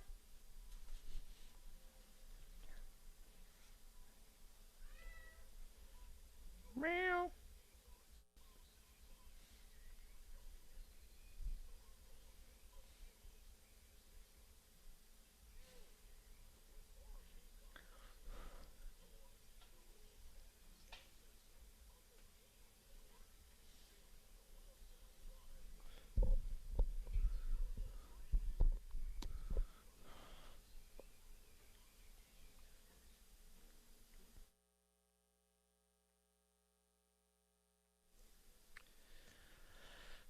Hour number 3 of the early game starts right now. A Football Friday edition of the early game. I'm Elijah Campbell. He's Preston Thorne. She's Jen Jensen. And we are about to tell you what the Gamecocks have to do to knock off number 11 LSU in Death Valley. Now, Mike the Tiger is not going to be in the stadium. They don't do that mess anymore, but it is still a scarier environment, and I think we have determined, as good as LSU is, the environment still might be scarier than the football team they will face tomorrow night. So what does this team have to do? Who needs to step up? What do we need to see from South Carolina to give themselves that puncher's chance once we get to the fourth quarter in that final 15 minutes tomorrow night to give them a shot to pull this thing off? Man, you know, again, as I started off the beginning of the show, I was like, I feel pretty neutral about this game, and I'm still feeling pretty neutral. I'm not necessarily if you were to tell me, hey, we're going down to Death Valley, we're playing the number 11 team in the nation, they have a quarterback that is top first-round draft pick, I'd be like, man, that's going to be difficult. And it will be difficult, but I really do believe there is a sincere chance, without doing anything out of the ordinary, I believe South Carolina can win this game. I don't know if they will, but I do believe they can win this game without a fluke or anything crazy having to happen. Here's an interesting hypothetical that I just popped in my head. I appear to you, Preston Thorne, the show's over, you're going back, you're driving back home, but I appear in your car, and just out of nowhere, right? And I say, Preston, I'm from the future, and then you're going to have more questions than answers, but that's not important right now. I'm going to tell you a number, and that's the number of points LSU scores, right? What number would it take for you to say, oh, South Carolina won that game? Like, if I told you LSU scores 21 points in this game, I personally am like, you lost. Good game. But what number would it take, like the highest number possible, for you to still be like, oh, South Carolina won that game? This is a great scenario because you're making me really dig down into what I think. And 21 seems like a fine number.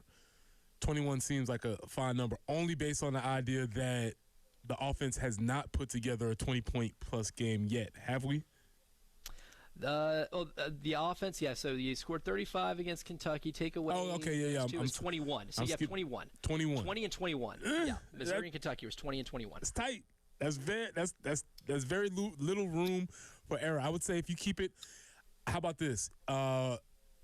21 being three touchdowns with the extra point. Obviously, if you were to say LSU scored 4 times, like if you get in the 24 realm or 28, I would say you lost the game. But if you keep it below that 21-ish range, I think there's a strong possibility that you can win. So when I inexplicably appear in your car, defying physics, the laws of time and space, and tell you, Preston Thorne, the LSU Tigers score 20 points tomorrow night, I'd say we got a shot. I'd say there's a chance. You're like, okay, game on. I think for me, I'm the same way. Like, my initial thought process when I kind of came up with this was, if my future self told me that LSU scores 20, I'm not immediately going to, oh, you lost the game. I think once you get to 23 is when I'm like, okay, you lost that game. Just because that defense is really good. And I'm not expecting South Carolina to put up a lot of points offensively. I still expect the offense to struggle. What gives me an idea of a pathway for South Carolina to win this game begins and ends on the defensive front, because this is going to be the most vulnerable offensive line you face in this 5-game stretch against 5 of the nation's top 11 teams, right? This is the most gettable offensive line. And here's the thing, Brian Thomas Jr., Dylan Stewart are good enough on their own. Even Jatiah Skier, like those guys, good enough on their own to be able to win pass rush matchups, even against good offensive linemen. So when you get an offensive line like LSU that looks like it has this year and has not performed very well, and maybe being one of the bigger reasons Garrett Nussmeier's numbers look worse this year than they did at any point last year, makes me feel like, okay, you can really grab LSU and drag this game into hell with you, right? Like you can put them to where you are and get a game that is in, the low teens. And if that's the case, I think, if you're 1 or 2 fortuitous bounces away, or maybe some fortuitous calls on the right end of the football karma spectrum where you were not on last year, and maybe that gives you a chance. But I think if LSU ends up scoring 3 touchdowns in this game, I think it's a wrap. And so this is where we go, and I said week 6, but we're in week 7, really, and where we still haven't figured out what the identity of our team is. Do we want to win those types of games? Are we very comfortable winning a 17-14 type of game? Do we want to get a game like Kentucky where we're scoring 35 points? And I think that's what's giving me the hesitancy to feel more confident about this game, because I'm not sure how we want to win the games. If we are built to win, 20-17 rock fight, is that something that we want to do? Do we have interest in that? Do we want to score more points? I'm still not sure.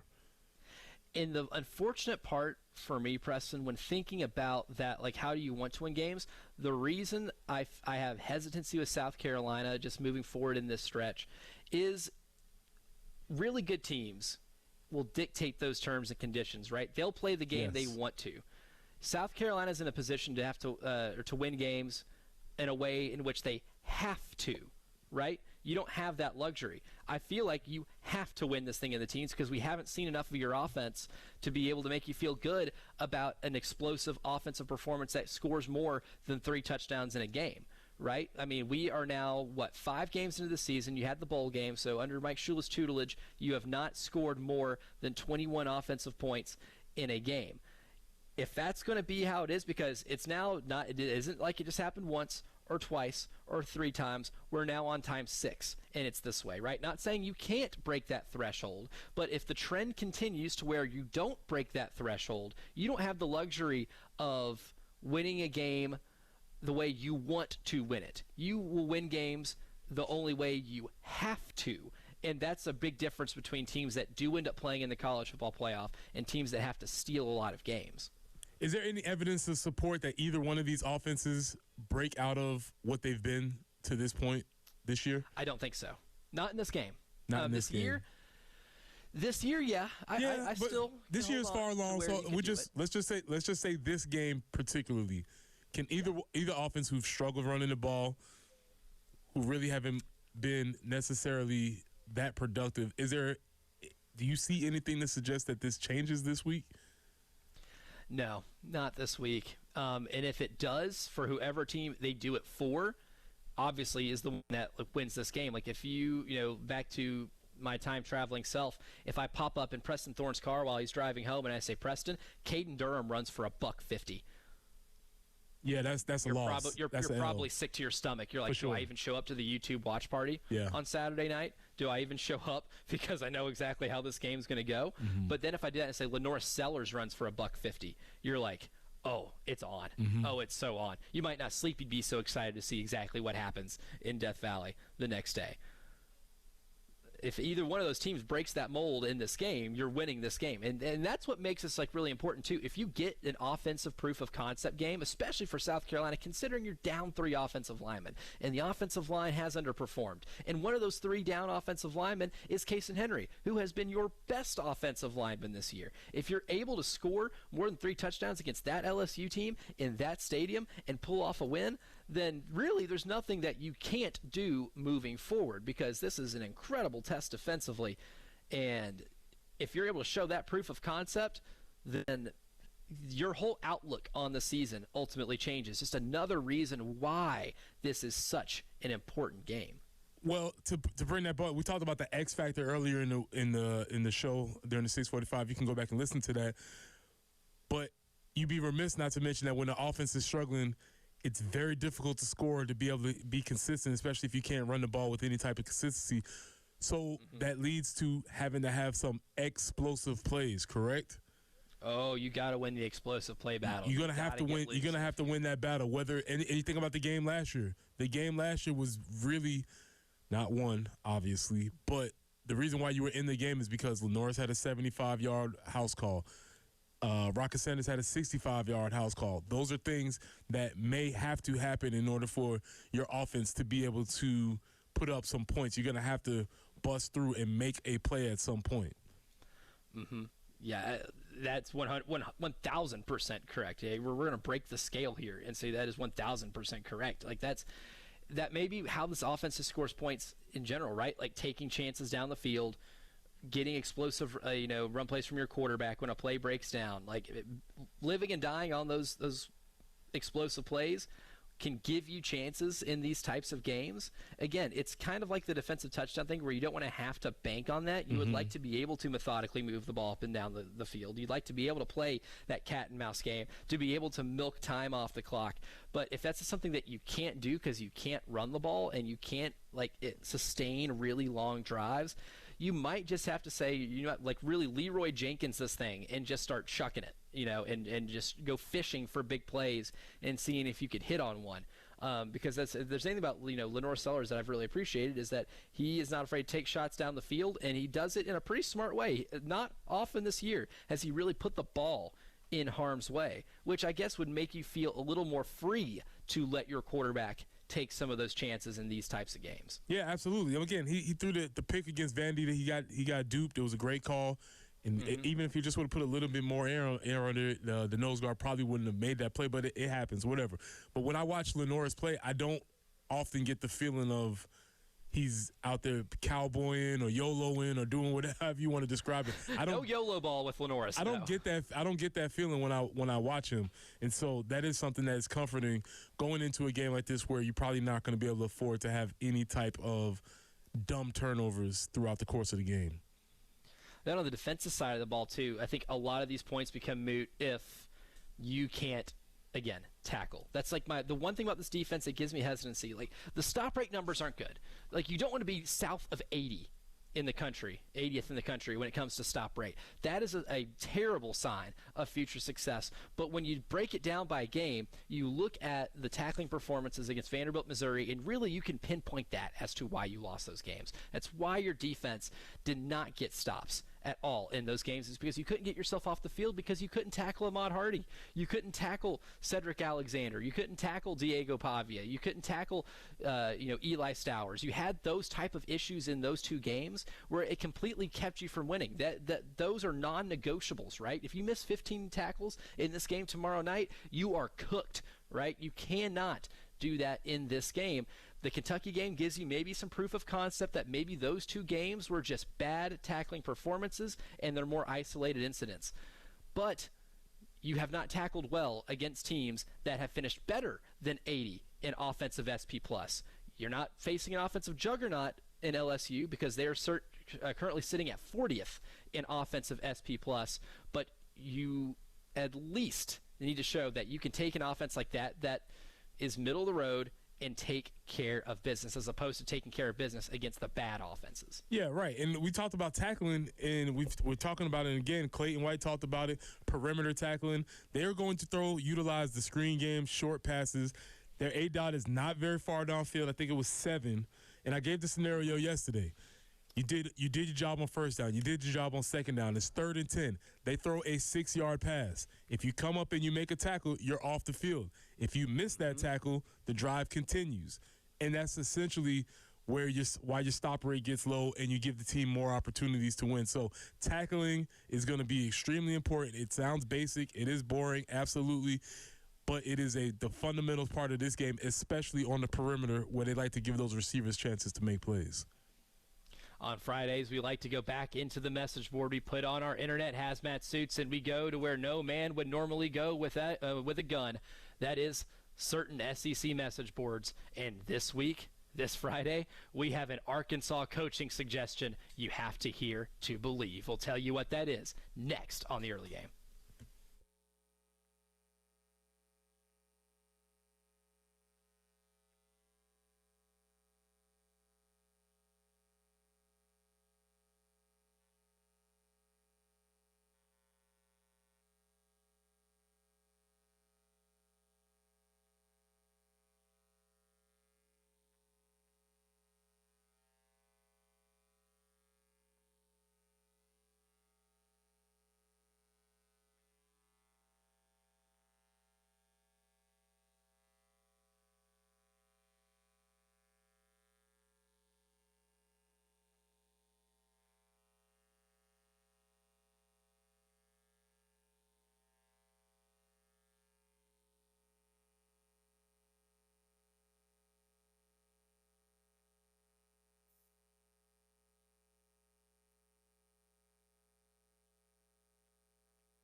I-20 eastbound at Clemson Road, report of an accident there. Also, Salem Church Road near Dutch Fork Road. Summit Parkway near Ridge Trail Drive, and getting things cleaned up, Zimmelcrest at Broad River Road. And that forecast, 71 with some windy conditions today. There is a lake wind advisory through tomorrow. 72, a couple scattered showers possible with that rain. 74 on Sunday, and maybe some scattered showers as well. And this morning, it's a little bit overcast. Again, kind of breezy out there, 59.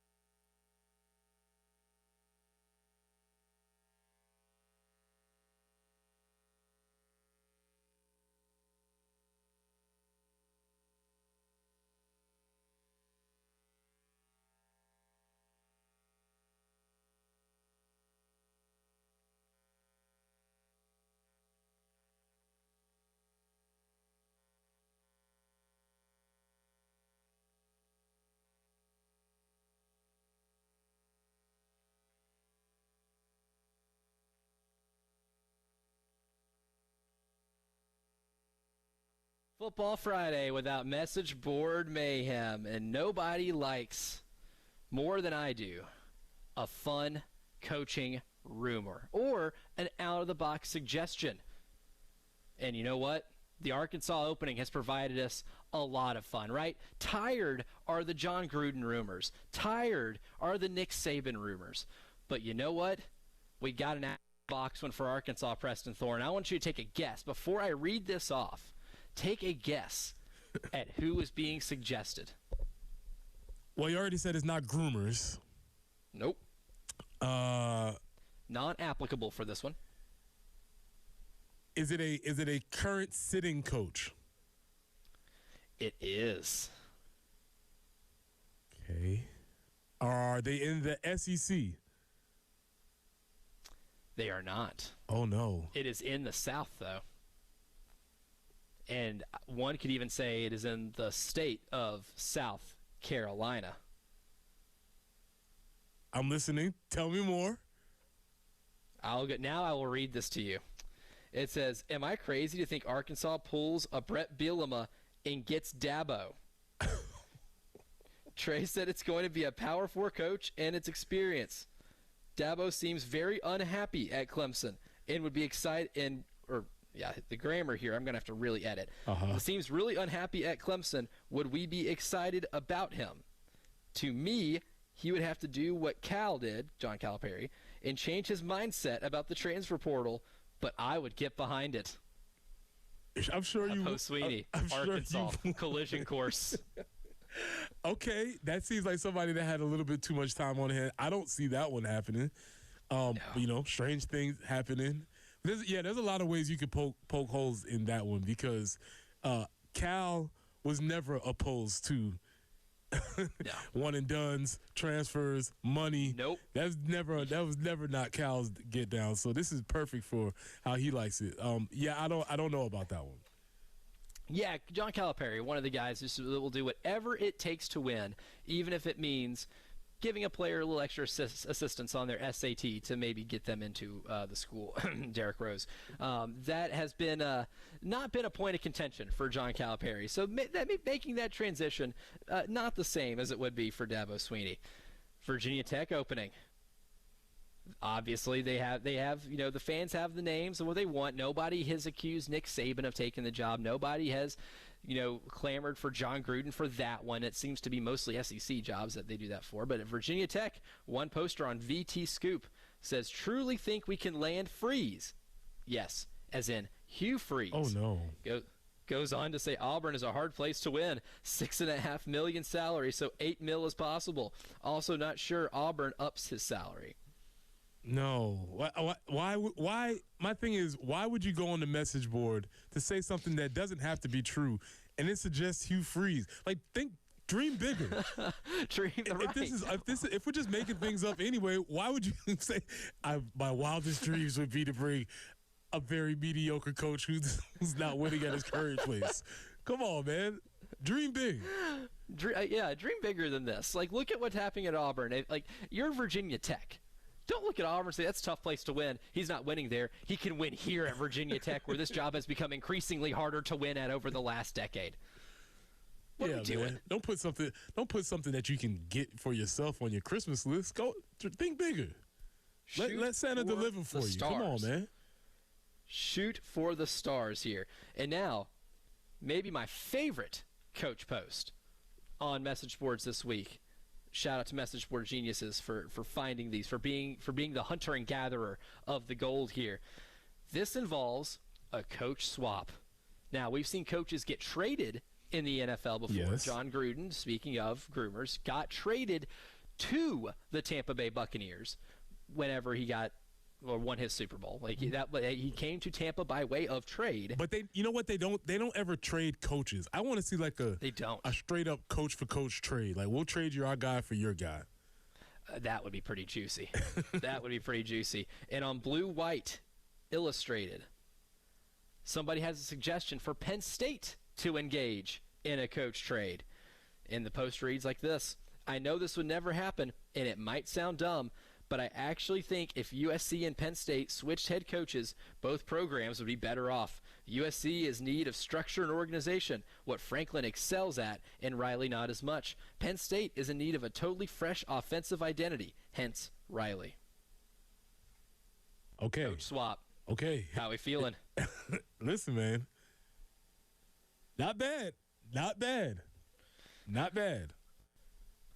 Tickle your fancy just a little bit? Again, these are not two of my favorite dudes on the coach power rankings or Preston's power ranking of coaches, so it doesn't matter to me one way or other. But maybe both of them can get out of their personal hells that they're in, because it doesn't feel like either one of them is actually happy at their spot. And they're both doing adequate, but neither one of them is actually happy there.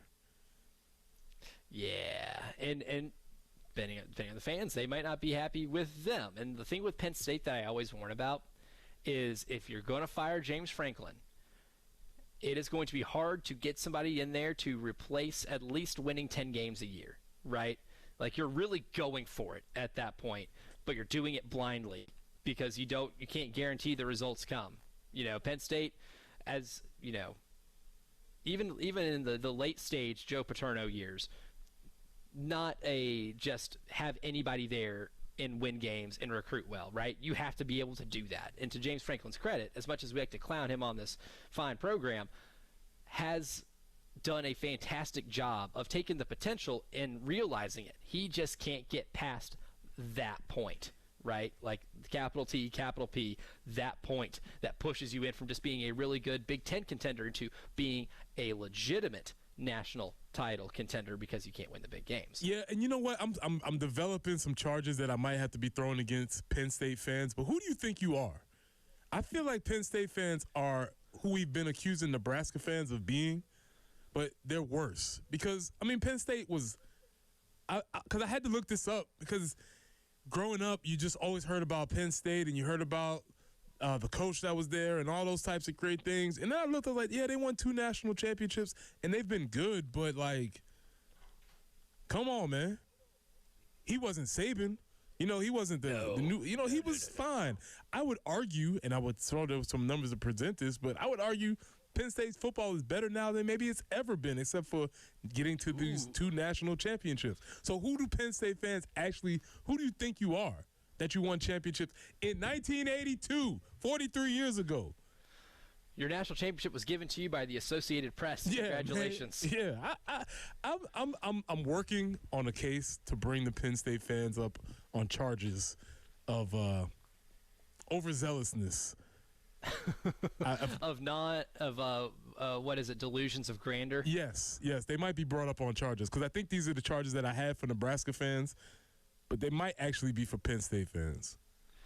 Oh, I think you're onto something here. I think you're onto something with Penn State and the charges of maybe not being real with yourself. One person who's always real with us, though, is Lou Bezjak. And our high school sports preview segment is coming up next, brought to you by Pay More. So Lou Bezjak from the state, next.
is a mega Friday in high school football in the state of South Carolina.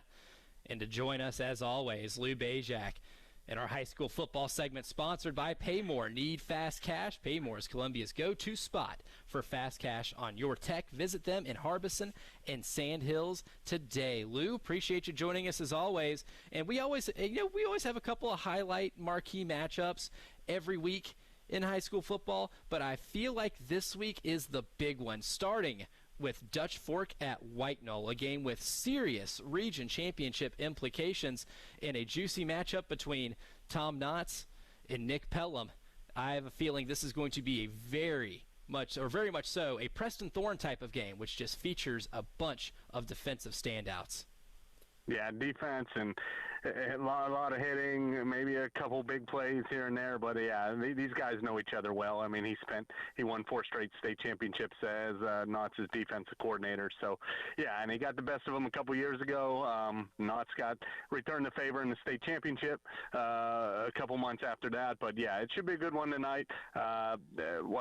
Dutch Fork dominated last year, but I think this has a chance to be pretty even game. Both teams were impressive in the region opening wins, and now a tough stretch. White Knoll goes Dutch Fork Irmo back-to-back weeks, so they'll find out where they stand in the region pecking order after these 2 weeks.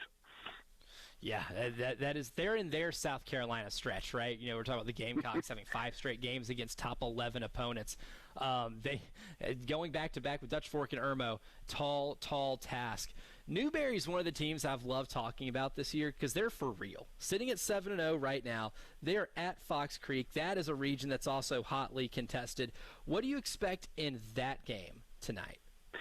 Yeah, I'll see how I know Newberry, Silver Bluff gave everything Newberry can handle last week. I know they were missing Kenton Caldwell for a half, but he came back in the second half and played well. And, the numbers he's put up, he's closing in on, he already got over 1,200 passing yards. He's closing in on 1,000 rushing yards, 29 touchdowns total.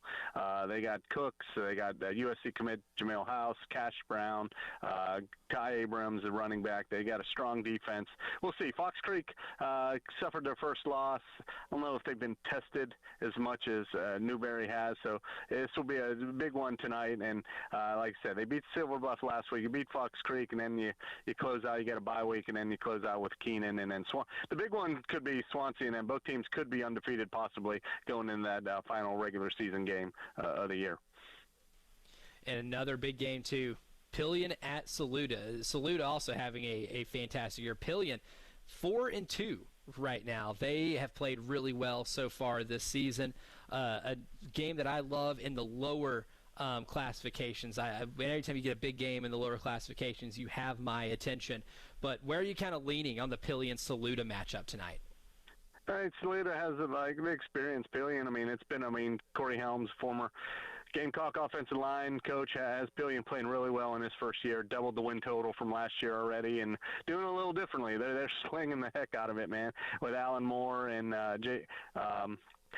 Tuning Sai, receiver, and they got Trey Jackson at running back, so they're putting up a lot of points, and they're very impressive offensively. Got to see him in Jamboree before it was rained out earlier this year, and yeah, they're definitely a new vibe and everything like that. Saluda, obviously, they got a first-year coach too, but have the tradition. So this is a big one for Pillion tonight because they go into that region. You got Saluda, you got Batesburg, you got Strom Thurmond. So that's a gauntlet there. That's one of the more underrated regions in the state. So that should be fun and see Pillion got a win in their region opener, but it gets a little tougher from here.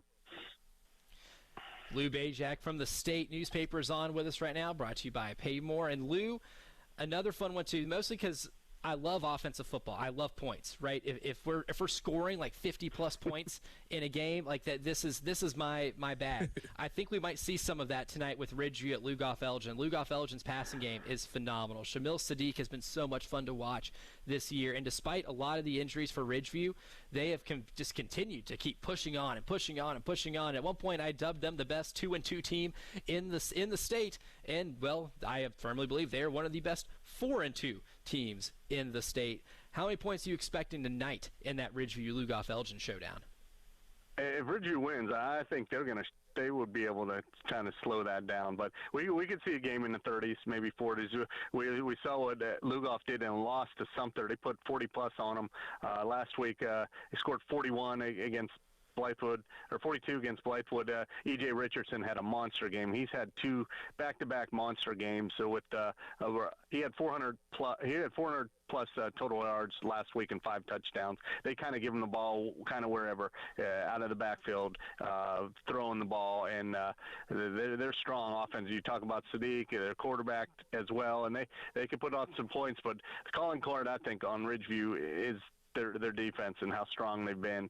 So we'll see tonight. I think Ashton Chapman's played well. Spencer Bowman running the ball has been really effective. He had a big game last week. I think maybe they get Christian Jackson back tonight. If not tonight, it will be soon. I think Carter Coleman comes back. He missed last week, one of their top receivers. So, yeah, it should be a great matchup tonight. And Ridgeview, I mean, I don't think they'll be looking ahead. They got Sumter in 2 weeks, which might decide the region title. But this is a big one tonight, especially for Lugoff, interim coach with Coach Littlejohn. See what he could really put a stamp if they get a win tonight. And now that we're into October, this is where all the region races kind of heat up. Things get really good in terms of like games that have real postseason implications. But I love a few of the regions here that have 2 or 3 teams that you can believe to make a pretty good run in the postseason, in the playoffs. But what region race are you the most intrigued with so far now that we're a couple of weeks into region play?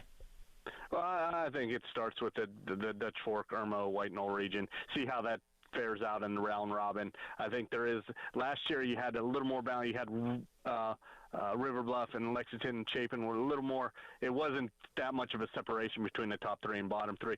I want to see how it plays out because you get Dutch Fork and Irmo at the end. But like I said, these next 2 weeks, we're going to see how it plays out. And we mentioned with the Pelion, Saluda, Batesburg, the Strom-Thurmond region. See how that goes out because those teams can go back and forth, and we'll see how it goes. I think we talked about the Gray region with North Augusta. I think they've kind of separated themselves, those two, and Gray got the upper hand. So I think that. And Ridgeview's region, I mean, we got Ridgeview, Sumter, but you got teams like Lugoff and Westwood that are right there in the balance, and maybe not for the top 2, but for seeding purposes. You got Westwood and Lugoff next week, and Westwood coming off an impressive win last night. So, yeah, I think those 3 or 4 regions I'm definitely going to be paying a little bit more attention to. And before I get you out of here, Lou, your feelings on your Pittsburgh Steelers. You had a bye week this past week, but now that we're a few weeks into the NFL season, your confidence meter in the Steelers to win that division, because the Bengals are Bengalsing and the Ravens have completely fallen apart at the seams, it feels like. Your confidence level, the Steelers end up pulling this off after 17 weeks. I'm very confident. I mean, I think they could really, if they get the Browns this week, and then I think they got the Bengals 2 times in the next 3 or 4 weeks. Worries me a little bit with Flacco. I mean, they made that change. He's definitely an upgrade over Jake Browning. He could get the ball to those. He can throw that deep ball to those 2 receivers, Higgins and Chase. So, but I'm very confident. The early bye sometimes hurts you a little bit, but I think they're going to be all right and getting a little bit healthy. They got a second back emerging with Gainwell, and I think defensively, I think they might be missing Ramsey, but Sean Elliott comes back. So I'm really confident, a lot more than when the season started. Good stuff there from Lou Bezjak, at Lou at the State. If you're not following him by now, you're missing out, because that is the ultimate source for what's going on in high school football on Friday nights in South Carolina. And Lou is sponsored by Paymore. Need fast cash? Paymore is Columbia's go-to spot for fast cash on your tech. Visit them in Harbison and Sand Hills today. Lou, thank you as always, good sir. Appreciate chatting with you. Thanks, guys. Appreciate it. Good stuff there from Lou Bezjak, as always. Lou's a winner, but it's time for us to give our winners for today's show and our winners for the game tomorrow night. That is next here on the Early Game.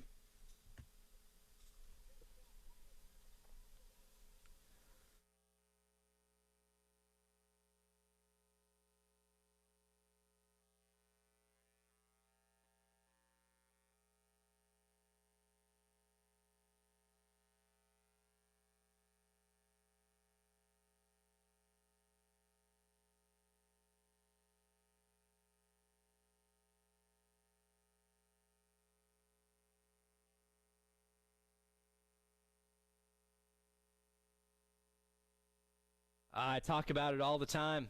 Most important parts of the home. It's that roof.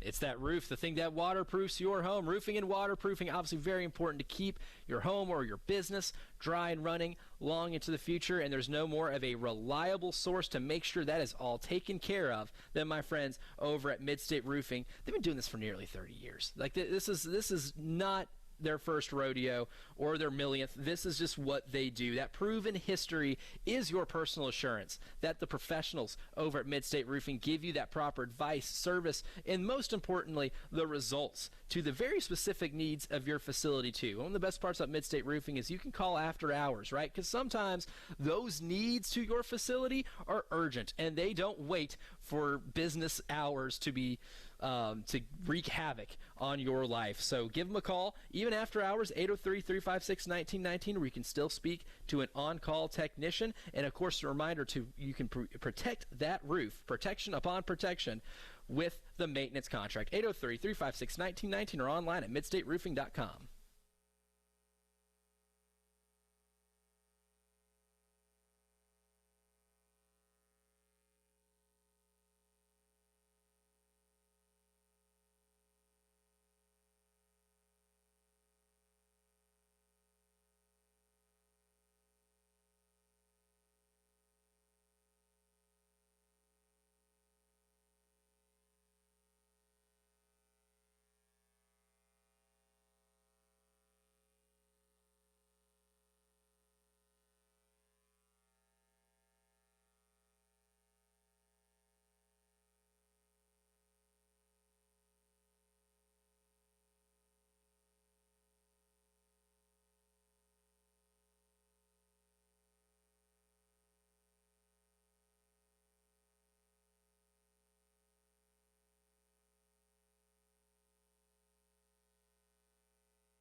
Winners. Winners. Oh, and we got you some winners, Coach Singletary. And before we give our winners for tomorrow night's game, I wanted to give one winner, Preston Thorne, to Cam Scatterbo. And not just because his 3 touchdowns and 98 yards led the Giants to a win over the Eagles last night, but the stories about Cam Scatterbo that are coming out now are hilarious. Hilarious. And I found one on Twitter during the break, and it's a quote from his mom, Becky Scatterbo. All right? This is her response to, or when being asked on why she's not surprised her son is a punishing running back. Quote, he would put his brother's shoulder pads on and he would run into telephone poles. The writing was on the wall the entire time. I believe this is a first in program history because you stole my winner.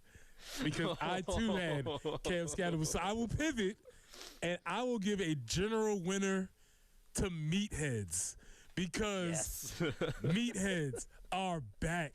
The NFL was lacking in Meatheads since Gronk retired. We haven't had one. Mm-hmm. It's been a void in just having a general meathead around to snort and kind of, do all these things that meatheads do. And I'm here to tell you, Cam Scatterbo is here to fill the void.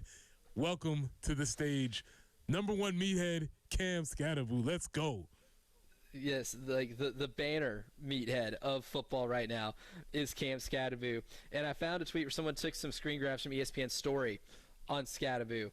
And the comment, this reporter for ESPN went and asked a bunch of teammates about, their impressions on Cam Scatterbo.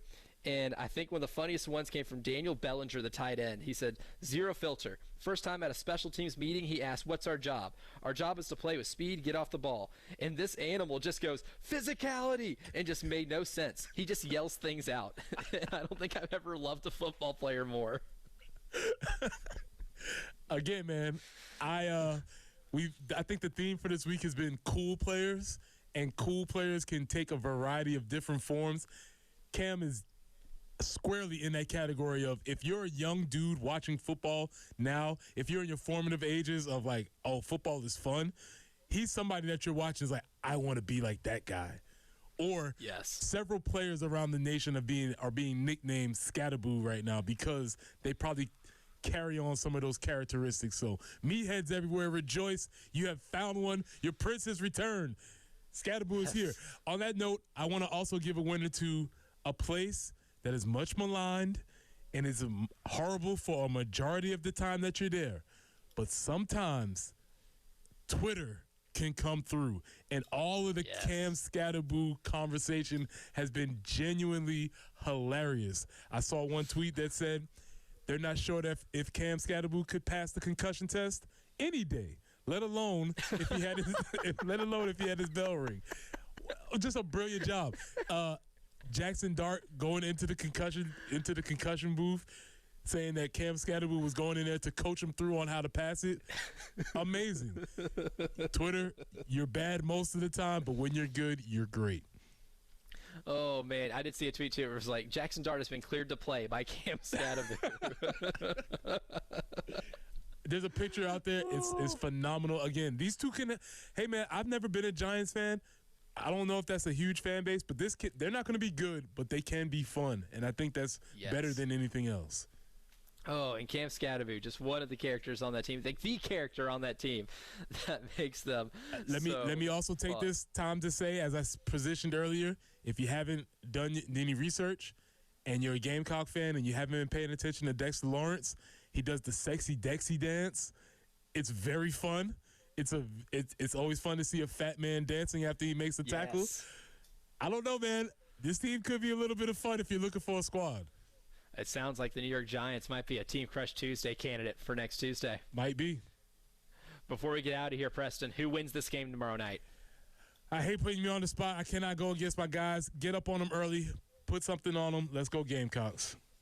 I have LSU winning 23-16. I think it is really interesting. I just need that proof of concept against a defense like that moving forward. That's our show for today. Great week of stuff. Looking forward to catching the game on Saturday. Tyler Head, Jack Felcher in the Extra Point. That's next.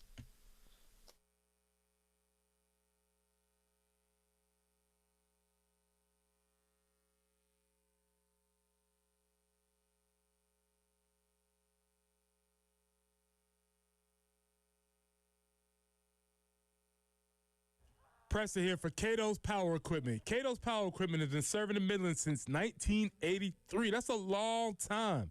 And you can come to Cato's Power Equipment to get all the things that you need for your outdoor equipment. Third-generation owner Ben Cato's provide top-notch service, great deals, and the mom-and-pop values that you love.